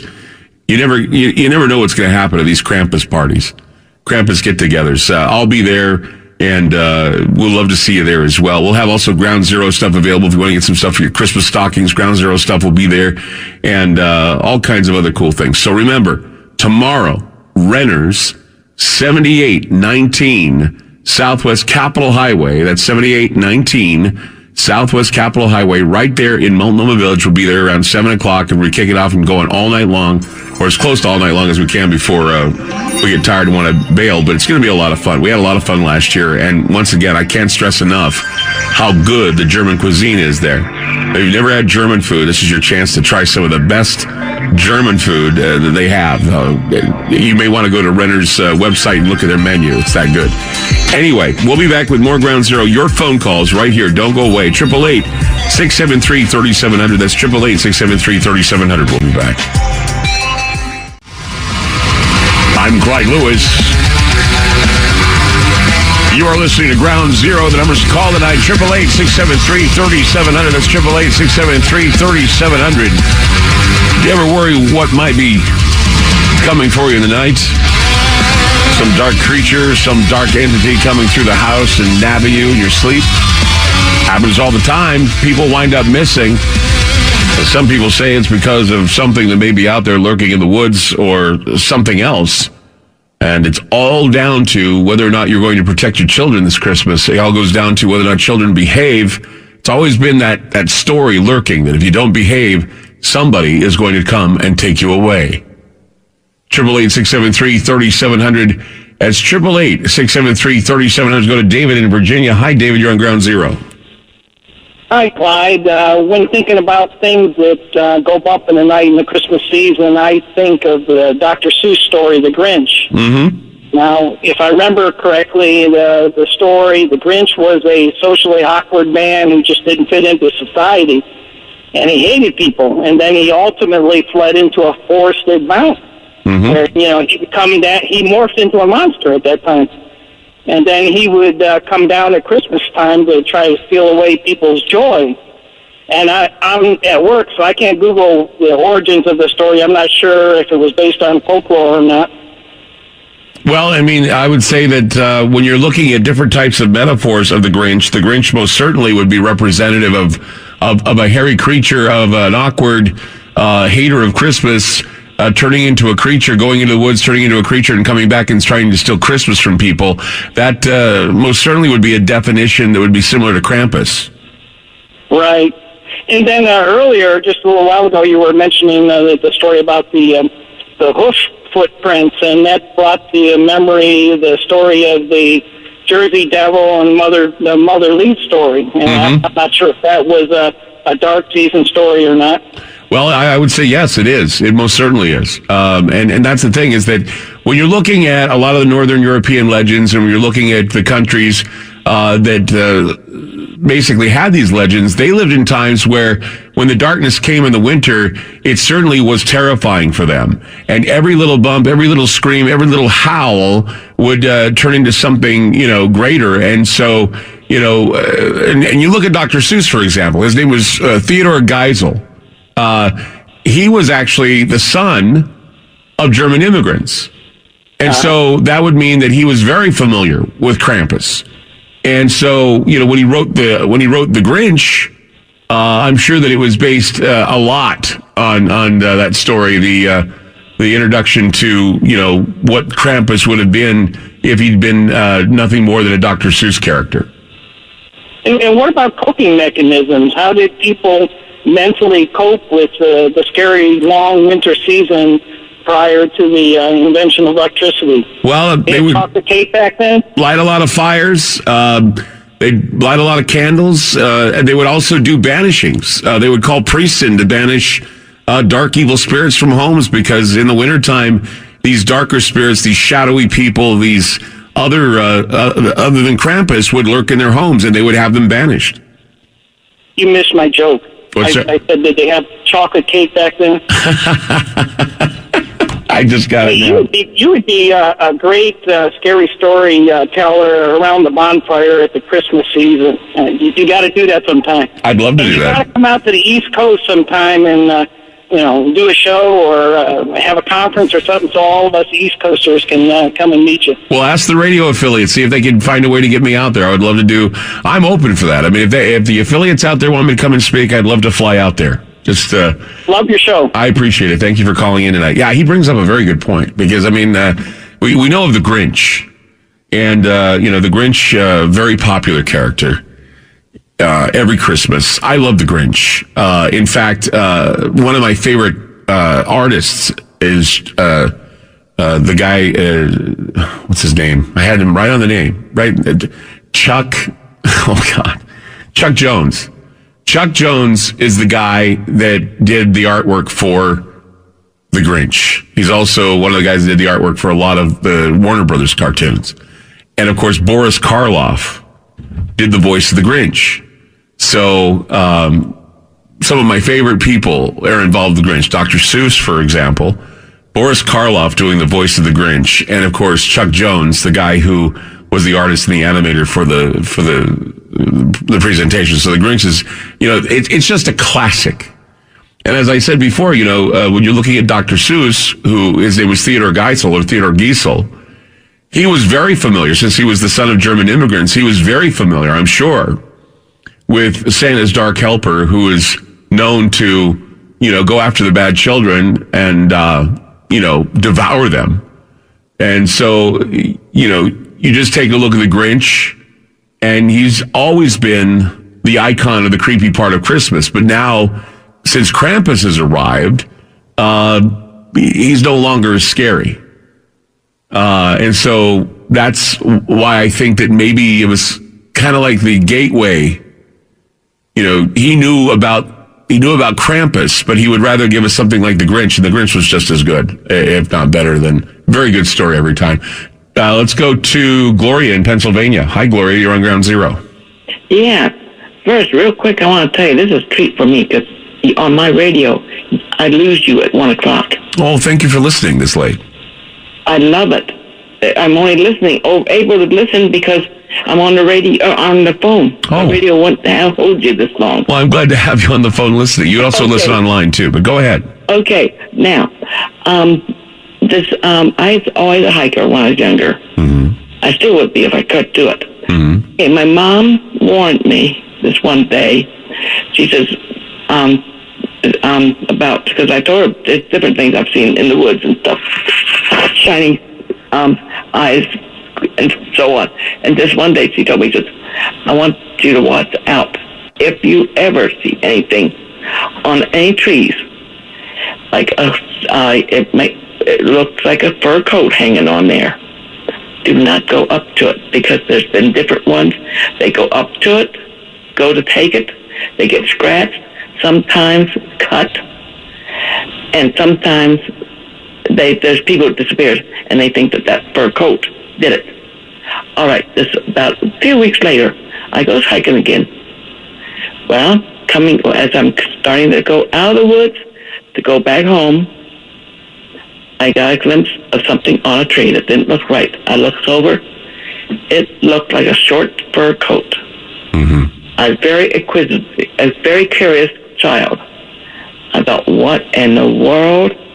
It didn't look like it was hanging. It was creepy. It gave me the chills. And I thought, that looks like a fur coat, but something's wrong with it. So I walked over a little bit, just enough to get a little better close look. Mm-hmm. And the arms and I saw out the end of the arms, claws, 3 or 4 claws, and they were wicked looking, the claws, nastier than a bear's.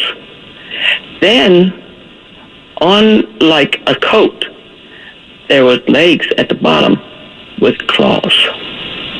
So these weren't coats. These were these forest creatures hanging in the woods, looking down at you. And right now I'm getting creeps. Well, you're giving me the creeps, because I can just imagine real. that. Clyde, it was real. So these creatures with claws were in the trees, looking down at you. They were on the trees. It was hanging. It was clinging on the tree. Wow. Wrapped on the tree trunk, clinging on the tree trunk. And so you thought that you just kept walking. You didn't want to wait any longer. What, they would attack you? Mom already warned me about the fur coat. And when I saw the claws, I knew. I thought, because at first I walked over a little bit. I thought, I'm not going over enough where it can get me.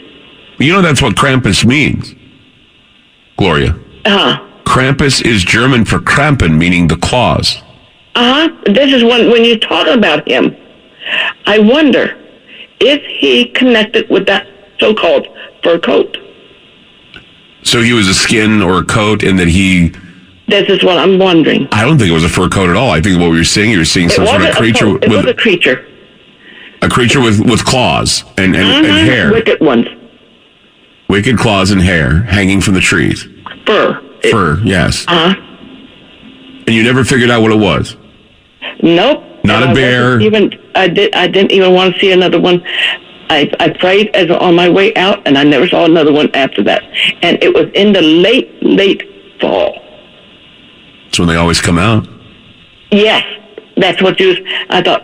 Now, where was this? This was in Pennsylvania? This was in Hughesville, Pennsylvania, in our cemetery woods. Oh my gosh, cemetery woods. That explains it all, right? The woods is right beside, there's the cemetery, and then they didn't use the whole woods, and so the woods, part of the woods are still there, and we should call it the cemetery woods. Oh my gosh. That's just a creepy story. Cold, creepy, and in the cemetery woods, you saw something hanging from the tree. Yes. That was furry with claws. Ugh. It was not a coat. No, I guess not. Gloria, thank you. I've got a question. Sure, quickly. Now, on the second, what would you people do if the real Krampus would show up, and would you know it is him? Oh, I'm sure I'd know if the real Krampus showed up. It'd be terrifying. Yeah, I think you'd feel it. Because he'd be more like an animal, and he'd stick his tongue out, and he'd look like a devil, and he'd probably have a stink of sulfur. Yes. So, and much like when they see Bigfoot, they say he stinks too. He smells like sulfur. He smells like body odor. So it's the same story, I guess, but in a different way. Gloria, thank you for the call. We're going to take a break right now. 888-673-3700. That's 888-673-3700. Thank you, Gloria, for the call. If you have a story like that, I'd love to hear more stories like that. If you have something you've encountered in the woods, or maybe you know of somebody that disappeared, you haven't been able to find them, or you know of a story where a person disappeared and it has some connection to some strange creature in the woods, I'd love to hear about it, because that's exactly where we connect the dots and we find all the stories relating to Krampus, the frost giants, the Yeti, Bigfoot, Wendigo, all these creatures. 888-673-3700. That's 888-673-3700. We have a couple lines open, so go ahead and call in. 888-673-3700. We'll be back.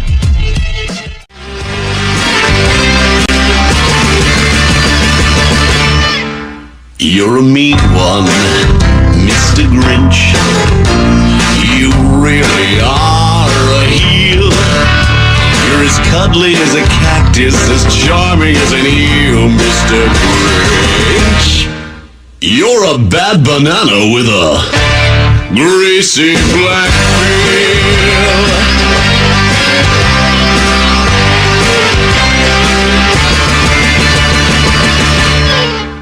You're a monster, Mr. Grinch.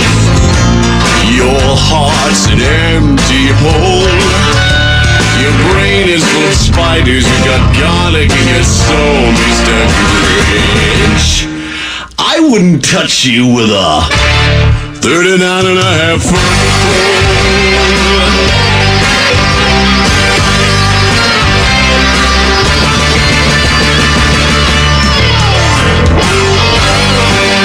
Clyde Lewis. You're listening to Ground Zero. The numbers to call tonight, 888-673-3700. That's 888-673-3700. Yes, the Grinch. Between the choice of the two of you, I'd take the seasick crocodile. All right, let's go to the phones tonight at 888-673-3700. That's 888-673-3700. We go to Rick calling in from Oregon. Hi, Rick. You're on Ground Zero. Hey, Clyde. Nice to talk to you. Great show, man. Thank you. Oh, you and your Grinch. My wife loves the Grinch. I don't know why. I bought her a little stuffed toy, man. Every Christmas it comes out and it lays on the couch. Kind of spooks me, but... Yeah, exactly. So what's with the Krampus thing? So tomorrow night you're going to have bells on? How do I recognize you if I don't know. I'm going to try and pull out my Santa suit and put on the mask, but I don't know if I'm going to stay in it long. But yeah, I'll be there.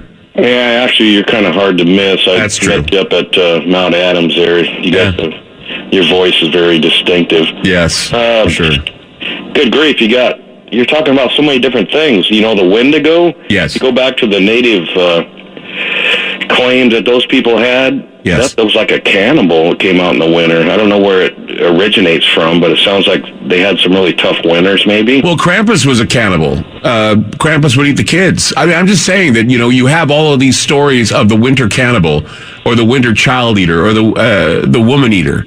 And it's a lot like the werewolf stories and the werebear stories, and they go all the way back to the times of the Vikings. That's interesting. Yeah. Hey, I got a house up out of Silverton, Oregon. I need to call you because I got some ghost stuff going on up there. Really? Actually, I reserved a name for it. It's called the Wendigo Inn. Oh, cool. Which has a play on words, when to go in or when to go in. No, serious, man. That's a great name for a I've been hotel. talking to my wife about it. She's got like an old Indian up there that protects the property. That's a ghost. And then there's another one that showed up. And, I think I'll email you and let you know what's going on there. I love that name, the Wendigo Inn. That's great. Yeah, it's all reserved, man. It's ready to rock and roll. And where's it at? Where's it located? If you know where Silver Creek Falls is. Oh, yeah, okay. Silverton, you said. Yeah, Silver we're Creek. about 4 miles from the park. Yeah. It's like people have claimed it's like an ancient Indian, I don't know if it's a burial site. This old guy seems to like protect it. He loves my wife. Oh, my gosh. And so we had like a break-in there, a burglary 3 weeks ago. And my wife called me, and I'm down here at the shop working. And I told her, you know, if you have a gun, you got your gun on you, back out of the house, go down the driveway. And she claims that she saw like an orb. And somebody peeled out of the driveway. So I think whoever the burglars were, they got into the first bathroom and took some whatever pills or whatever. And I think the ghost scared them off, man. Yeah, it sounds like it. But once again, great name. You better get that copyrighted or registered. Yeah, or we got it whatever. reserved. I'll go ahead and email you and let you know what's going on. I'd love you to. guys come up and check out I'd what's love going it. on up there because there's always something new happening there. I'd love it, man. Rick, that's so great. Thank you so much Merry for Christmas. calling. Hopefully I'll see you tomorrow. Yeah, Merry Christmas. Hope to see you tomorrow, too. When to go in and when to go out. When to go in. I'd love it. Hey, we're having a great time tonight talking about Krampus and talking about some of the other things that go bump in the night at Christmas time. 888-673-3700. That's 888-673-3700. Calls are open to you tonight. Give us a call. Tell us scary ghost stories and some of the glories of Christmases a long time ago. Mostly the scary ghost stories, especially when they include a little horned devil named Krampus. We'll be back. I'm Clyde Lewis, and this is Ground Zero.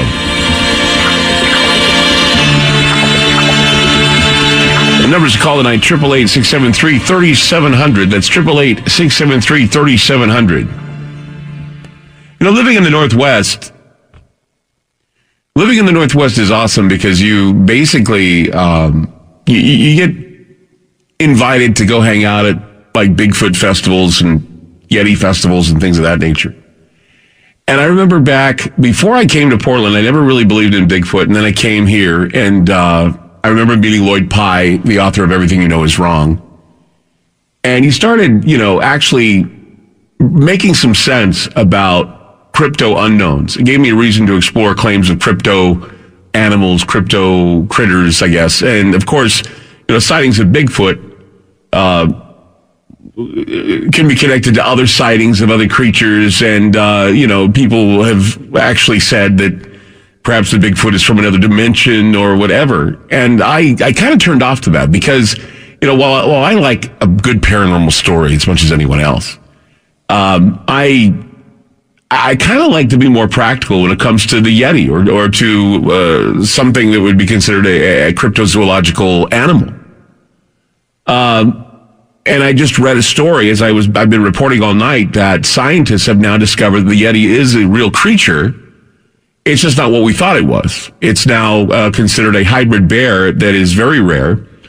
And I would say that it's pretty amazing that, all these stories are kind of breaking. One was about the alien bacteria was found on the ISS, and now scientists are saying, oh, by the way, we have found the Yeti, but the Yeti is not what you think it is.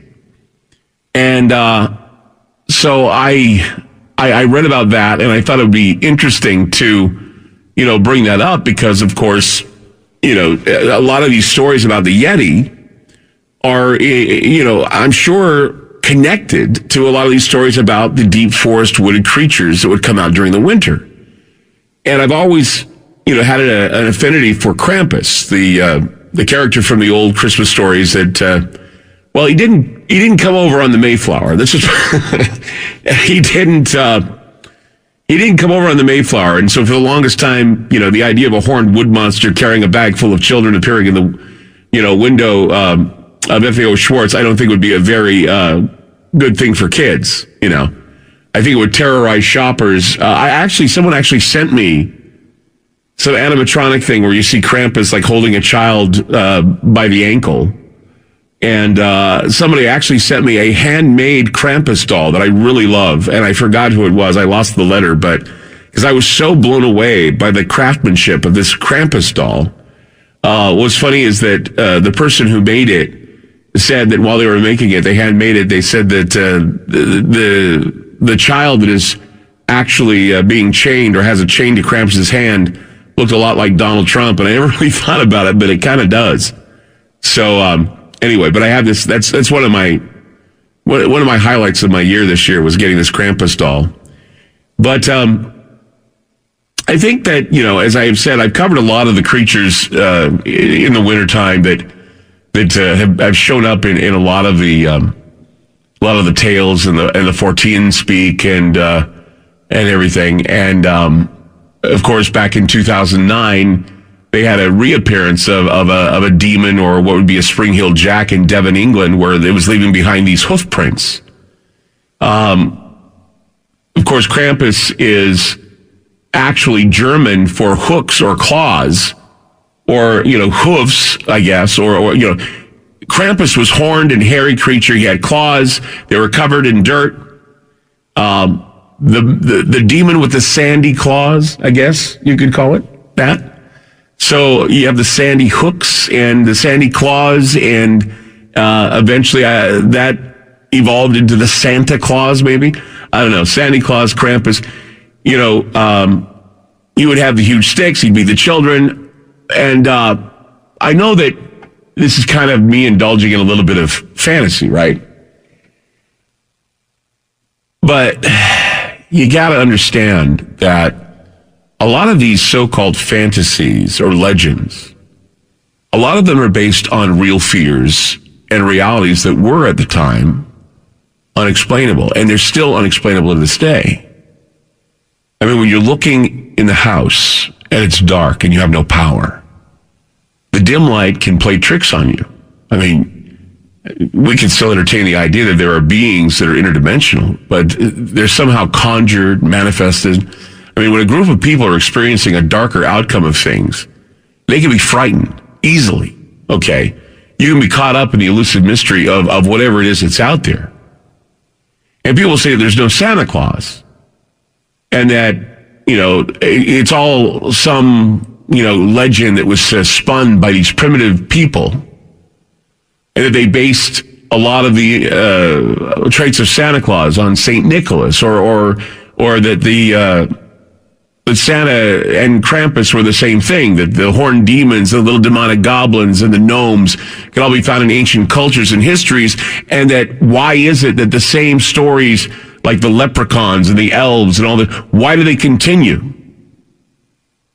Well, in some ancient cultures, there was a popular myth that during a solar eclipse, or in the year of a solar eclipse, or during the winter solstice after the solar eclipse, we would see an abundant report or abundant reports of evil spirits or beings, these scary, hairy, demonic beings coming through into our world from a portal of some kind. Even in China, when there's an eclipse or the year of eclipse, they cover their mirrors because they're afraid that these creatures that are similar to the ones we're talking about tonight come through mirrors.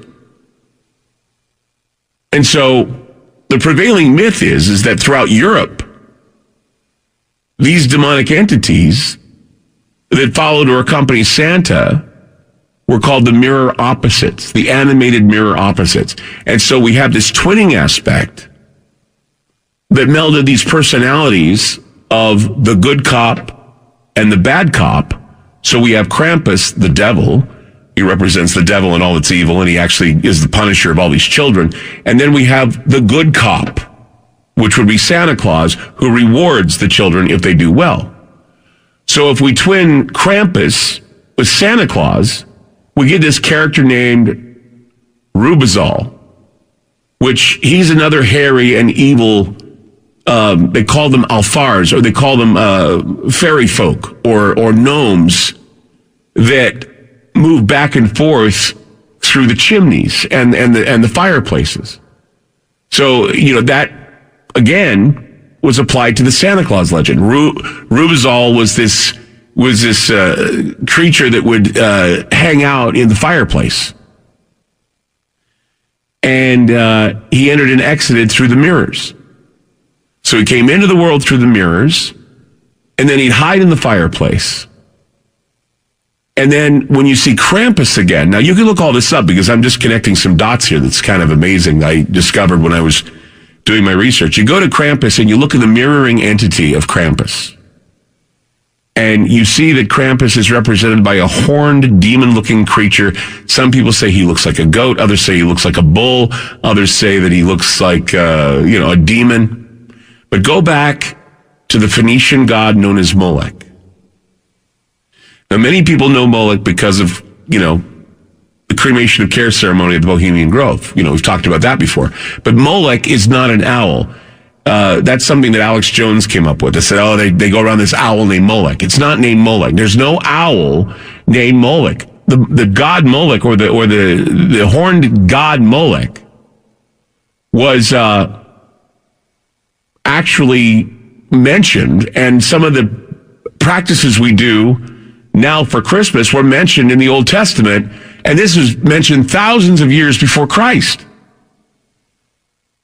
If you go to the Bible, okay, and you open the Bible to Isaiah 57, chapter 57, verse 5, you read about the ancients, and they placed idols under a tree.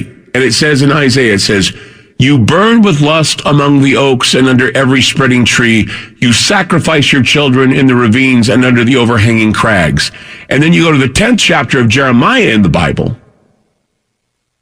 And it says, and this is interesting. Now pay attention to what it says in Jeremiah. It says, "For the customs of the peoples are vanity. A tree from the forest is cut down and worked with an axe by the hands of the craftsman. They decorate it with silver and gold. They fasten it with a hammer and nails so they cannot move." So what were the customs back then? Well, set fires, because it was always dark. You set fires, you decorate trees. This is Old Testament, okay? You set fires, you make sacrifices near the trees, the evergreen trees, and also the sanctuaries in front of idols. And so they did this in the valley of it was called Ben Hinnom.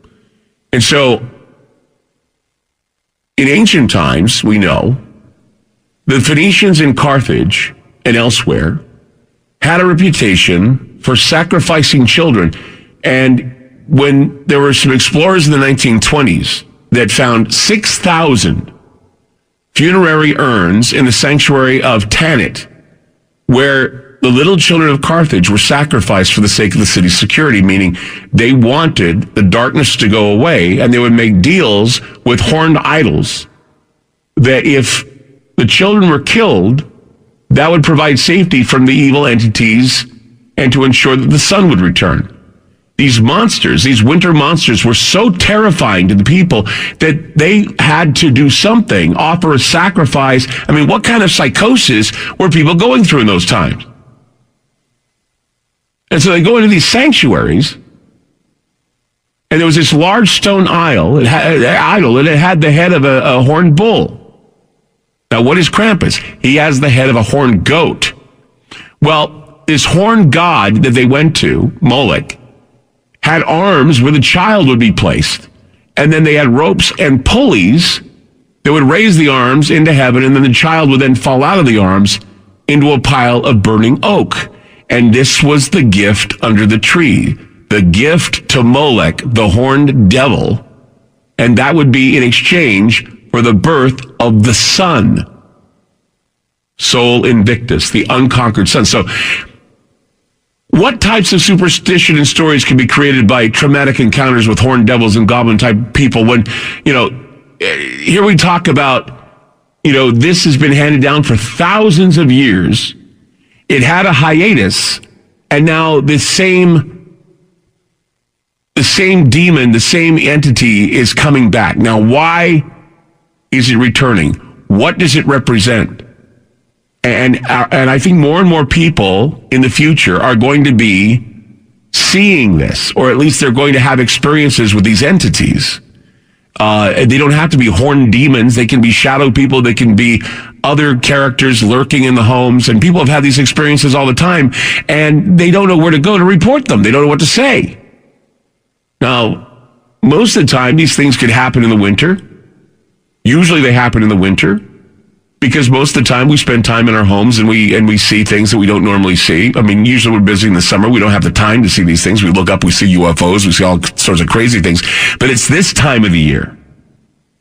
And this is why it says in the song, there'll be marshmallows roasting, scary ghost stories. And there's, of course, Ebenezer Scrooge and the three ghosts that came and haunted him. And other things that lurked in the shadows during this time of the year. So Krampus is only one of them.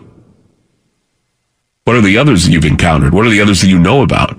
That's what I want to know. 888-673-3700. That's 888-673-3700. You can go all the way back to the Old Testament. You can go all the way back to the old pagan rituals. You can go all the way back to Molech, this horned god, this idol they created to sacrifice children to. And what was Krampus? He was the evil horned god that came out of the woods where the kids were left in the underworld. And he'd come to get more, and sometimes he would devour the children. The devourer, the giant devourer, the hairy beast from the forest. And it continues today with most people missing in these forests and these woods that surround us. And no one knows where they go. Dogs can't even find them. 888-673-3700. That's 888-673-3700. I'm Clyde Lewis. You're listening to Ground Zero, and we'll be back. FM News 101 KXL. More with Clyde Lewis and Ground Zero on FM News 101.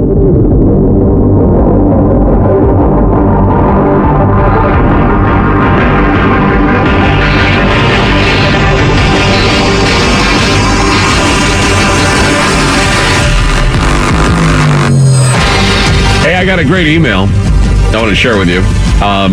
This is an email that was sent to me by a guy named Scott, and it says this, and and I'm not kidding. This is a very, very, very serious letter, and I want to read it to you. Clyde, I almost never turn your show off, but tonight you forced my hand. It seems that around Christmas you always bring up Zwarte Piet. I'm writing to inform you that Black Pete causes nightmares. I was about 5 years old, and this was about 1965. I was a child with Asperger's. I was at my Dutch great-grandmother's house, and hyper as any child with Asperger's would be, I remember Zwarte Piet bursting through the door, rushing towards me. He had a black face, he had rotten teeth, he grabbed me, he picked me up and stuffed me into a sack. He then threw me over his shoulder and walked with me out the door. The whole time I was screaming, I'll be good, I'll be good, I'll be good. He walked around the block with me over his shoulder. All the while I was screaming and crying.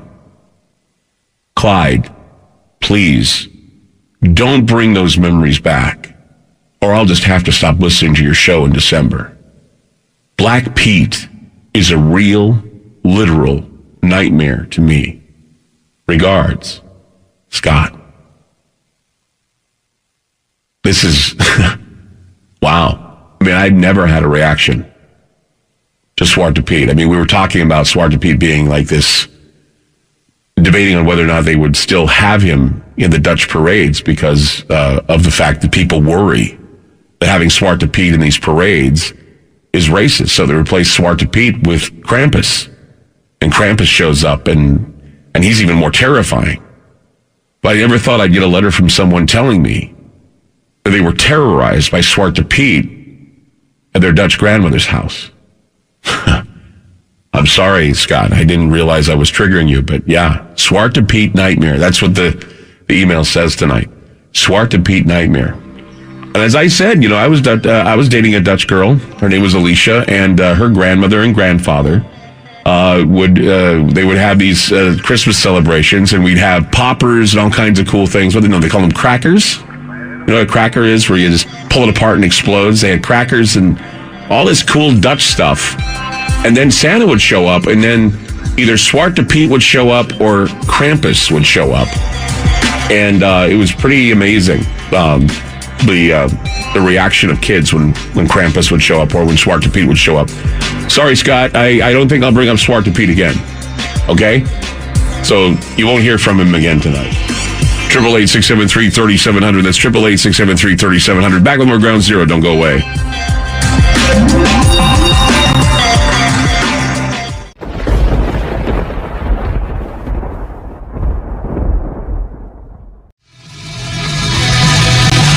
You are listening to Ground Zero. The numbers to call. 888-673-3700. That's 888-673-3700.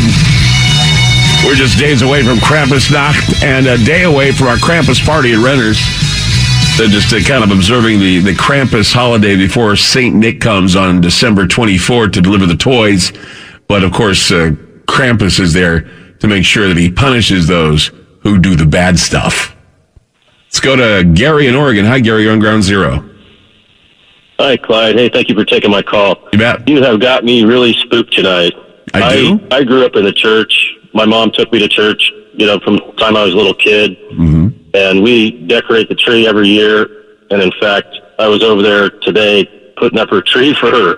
Yes. And when I was listening to you, I didn't have any idea about any of what you were talking about. And it takes quite a bit to rattle my cage, buddy. And you have rattled my cage. Krampus has terrified me since I was a kid when my grandmother and aunt talked about it.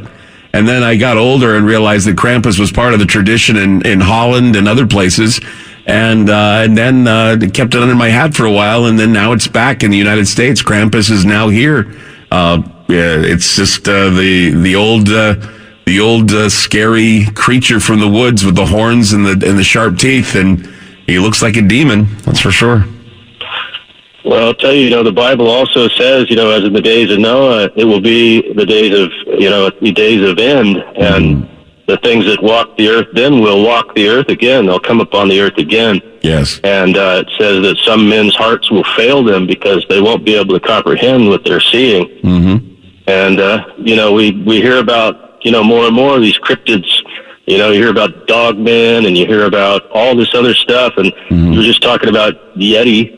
And, they spotted something, I don't know whether it was a Yeti or what it was here in Estacada. You look it up on the internet.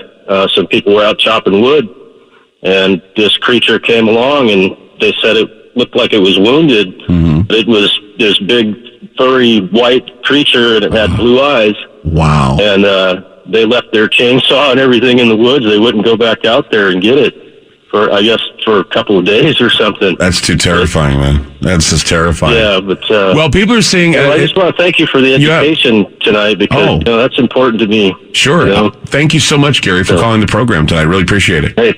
Have a good night. Right, and good evening. And be careful what's under your bed. Just be careful, man. It's just... it was Ryan Gable that was talking about a while back when we were talking about portals. And we were talking about where the portals... come from. They come out in a lot of places, in a lot of stories, they come out of the forests. And if you go and you watch Stranger Things, remember the Upside Down, in order to get into the Upside Down during the first season, you had to go through a tree. And the Demogorgon would come out of the tree and it would attack people in the woods. The Demogorgon is terrifying. Or it just kind of reminded me of the Krampus story too, where coming out of the trees is this creature from the underworld. And it attacks unassuming people in the woods, and they disappear. They go into this underground area. These stories are based on some truths. Who knows where they begin, but they certainly have some merit. Let's go to Tony in South Carolina. Hi, Tony. You're on Ground Zero. Good evening, rather good morning, sir, on my aspect from this side of town. How you doing, Tony? I'm sorry, go ahead. I said, how you doing, man? Just trying to stay awake, man. Driving this truck all night. It's a bummer, but it makes a living. I hope I'm keeping you up. Go ahead. First, I believe you're better than Mark Bill and George Norrie, hands down. And I've been fans of them for years. Your show is fantastic. Thank you, man. I appreciate it. This is probably the second best one you've done so far. Oh, thank you. I'm sorry, go ahead. I said thank you. Go ahead. Yes, sir. Yes. The wife and I like to go up on the Blue Ridge Parkway hiking. And we were going down one trail one day, and there was like a trail off on the left-hand side that hadn't been used very much. So we go on down it, and we come across some trees that are severely deformed and twisted. And it had a real dense canopy, so it was rather dark, middle part of the day, but it was still dark inside there. So we're looking around, taking pictures and whatnot, and I look up, and I called my wife back to me. I said, what does that look like to you? She goes, that looks like the face of an old man. This tree had a area on it that looked like about a 90-year-old man looking at us. Now, since you were talking about all these creatures coming out of the woods, that just, made me remember that particular day. And could I have been seeing one of those creatures? And because it was the bright of the day, it wouldn't do anything? Well, let me just tell you this, okay? I don't know if you heard the beginning of the program. Yes, sir, I have. But some of the old Norse mythologies would say that all things, trees, rocks, mountains, sticks, all of these things had animate life in them, okay? So all the ancient pagan rituals and the pagan beliefs saying that even the trees had life in them, and in some cases, they would mimic the faces and the bodies of human beings. So what you are seeing is... That area looked like an old man. Yeah. I mean, I've seen trees. There was a tree when I grew up in Utah. There was a tree where it was on this street, and if you parked, it looked like a woman holding a child. Like a woman holding a child was in that tree. Oh, goodness gracious. And and if you remember when oh my gosh, Tim Burton did a version of Sleepy Hollow.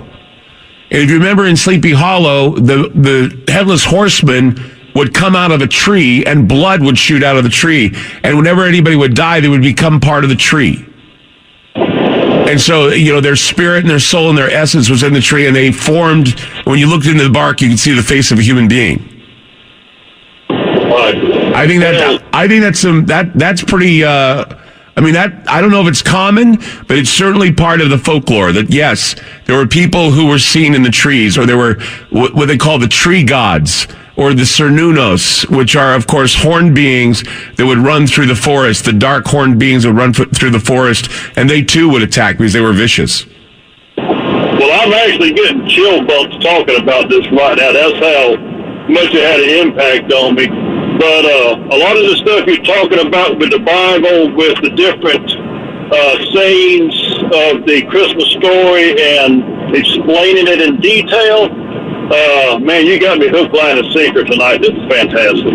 All right. Well, Tony, thank you for that story. It makes me want to go to the Smoky Mountains so I can see these trees. I mean, if they look like old men. You come over this way, I'll feed you dinner, and we'll talk about it. I'll take you to it, man. Oh, Tony, thank you so much. You got me kind of thinking tonight. I want to see that so bad. I appreciate it, man. That would give me the because it reminds me, like I said, when I was a kid, we used to look at this tree, and it looked like a woman just holding a child. And it was almost like that tree had the spirit of this woman holding a child in it. And I remember when you go see some of these films, there was a I can't think of the name of the film. Do you remember this film? This woman she was like a nanny to this kid, and she wanted to take this baby and she wanted to sacrifice this baby to a tree. I don't remember the movie, but I remember seeing it. And when they cut the tree down, it bled like a human being. And then, of course, like I said, the Headless Horseman, the Legend of Sleepy Hollow, done by Tim Burton, that the bodies were like put in a tree, and whenever the Headless Horseman would come out, the Headless Horseman would then jump out of a tree. That's the one, the Guardian. The Guardian, about the woman that was, and she, oh my God, that something about trees and how the forest is like, you know, this dark, primeval place of worship and ritual and poltergeist. Yeah, poltergeist had a tree, and the tree came in and strangled the kid. The forest is scary, man. It's not just the fact that Krampus can be out there lurking in the trees, or Bigfoot, or anything else, but trees themselves just picking someone up and just sucking them into the earth. Because that's what happened to Barbara in Stranger Things. Barb, remember Barb? Barb was taken into the Upside Down, and she came through that hole through the tree in the underground. And the monster, the Demogorgon, came out from the tree and grabbed her. I'm scaring myself now. We got to take a break.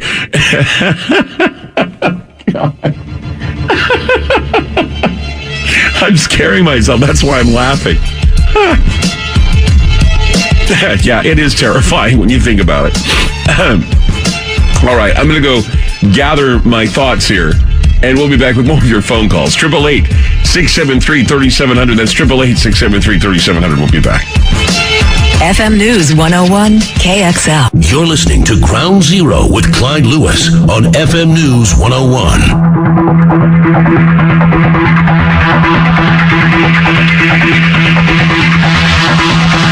Let's go to James in Utah. Hi, James. You're on Ground Zero.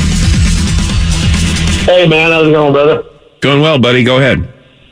Okay, so that tree and all that you were talking about in Salt Lake, man, it's still there, man. All that Gravity Hill and all that, Memory Grove, and yeah, Gravity Hill. That's all Gravity still there, Hill, brother. and the Bride. You've seen the Bride too, walking when you hit the headlights, right? Oh yeah, big time. You know, It's in City Creek Canyon. One-way road, one-directed road, so people can't go and like coast down the hill. And Yeah, all that they made it a one-way, but yeah, City Creek Canyon is a scary canyon. You can see the Bride, you see the woman with the tree with the child, and you also see Gravity Hill, where you put it in neutral, and instead of going downhill, you go in reverse. It's for real, brother. Yeah, I know. It's for real. I know. And I've been also, there. You know, a little bit further down, in the city, a few more blocks down, we got that the Virgin Mary tree, and people still laying all those rosary beads and flowers. Oh, really? That's That's still there? It's still I there, thought the brother. city was Yeah, going it's to cut still it going on, down. man. Yeah. The Virgin Mary tree. Yeah, they still load stuff out. I remember the Virgin Mary tree, too. Yeah, that's a lot of creepy things in Utah, man. You're right. Everything's going on around here. I mean, chemtrails, man, fireballs, spears, dude, everything. And around here, during the winter solstice, I don't know if it's just people are inside more or whatever, but it's not the Krampus or the Santa Claus so much. It's that blue devil dog, man. And it's not looking in, man. It's looking out, brother. And, everything's happening around here, man. It's just a strange phenomenon. Yeah, I missed some of the strange stuff that I saw in Utah, especially in the Salt Flats areas. Have you ever been to Emo's grave there in the city cemetery? I have, and I've seen that, man, and it is just a weirdness, man. I know. Emo's grave is this grave where the urn of this dead man is there, and you can touch the urn, and if you touch it and walk around his grave 3 times and call out Emo, Emo, Emo, he appears to you. It's the scariest thing. That's the one, yeah, on that 15th East and all that. Yeah, it is the weirdest thing, dude. Yeah. For real, man, this stuff is all for real. Anyways, I just wanted to connect with you and say, yeah, man, this stuff is for real, man. Oh, thank you, James. James, I can't thank you enough. But it's for real. I can't thank you enough for taking me down memory lane. Yeah, I'll tell you, Utah is a pretty bizarre place. Hobbitland is another place to go to, and you see the little people down there. Let's go to Jason in Oregon. Hi, Jason. You're on Ground Zero. Hey, I got a spooky winter story for you. What's that? Me and my buddy, this was January 15th of 2015. Me and my buddy both got laid off of work, so we decided we were going to go camping up on Granite Hill. So Instead of happened? paying the rent, we decided to buy beverages. Yes. And go out and go camping. Yeah. So we started the evening. We had ourselves a nice fire, and I had my truck there with a canopy on it. And, we decided to go to sleep around 12. When I woke up early, about 6 o'clock in the morning, I hear some ting, ting, ting, ting on the beer cans outside, and there's about 2 inches of snow. And I'm like, yeah, whatever. Maybe it's the sun coming up, warming the cans up, and they're making that kind of sound. And then the tapping started inside the truck, and then it started tapping on my catalytic heater, like it's cooling down, making that ting-ting when the metal contracts. Oh, wow. And my buddy started whining, and he was having a nightmare. So I was like, hey, dang, get up. Wake up, man. And he wouldn't wake up. And then all of a sudden, bam, on the side of my truck. It sounded like somebody really slapped the side of my truck really hard. And I look around, and the snow's out there, and there's no footprints or anything out there. So I was like, wow, that was weird. And it's not the first time weird things have happened out there, but I decided, well, I'll just get out. So I went out there, got me another beverage out of the box, and looked around. I ain't, drunk, ain't scared of nothing but running out of beer. So I'm looking around, no footprints, and it's out in the open space. Right. So there was no tree limbs that came down or anything. I think what it was, this spirit or whatever it was getting upset because it liked to torment my friend while he was sleeping. Because earlier that afternoon, that day, my friend took a walk down the road, and there's only one way in, and he said, hey, he came back with this really disturbed look, and his eyes are all huge. And he says, hey, I just saw an old man and a walker walking across the road. And I'm like, we're like 8 miles off the road, 3 miles up a gravel road to a plateau where, you're overlooking a 35-degree angled slope downhill. Right. And I'm like, wow, maybe he's more sensitive to the spirit or whatnot. Yeah, well, like I say, in the wintertime, a lot of crazy things go down. And believe me, it's just terrifying when you don't know where things are bothering you. You know what I'm saying? So anyway, join us. We're going to be out at Renner's Grill, 7819 Southwest Capitol Highway for the Christmas Krampus special. And we want you all to have a good night. I guess this is it. This is the last part of the show? Okay. Okay, something was wrong here, I guess, and it confused me. Anyway, we'll see you Saturday night, tomorrow night, at Renner's Grill, 7819 Southwest Capitol Highway. Good night, everybody from Ground Zero.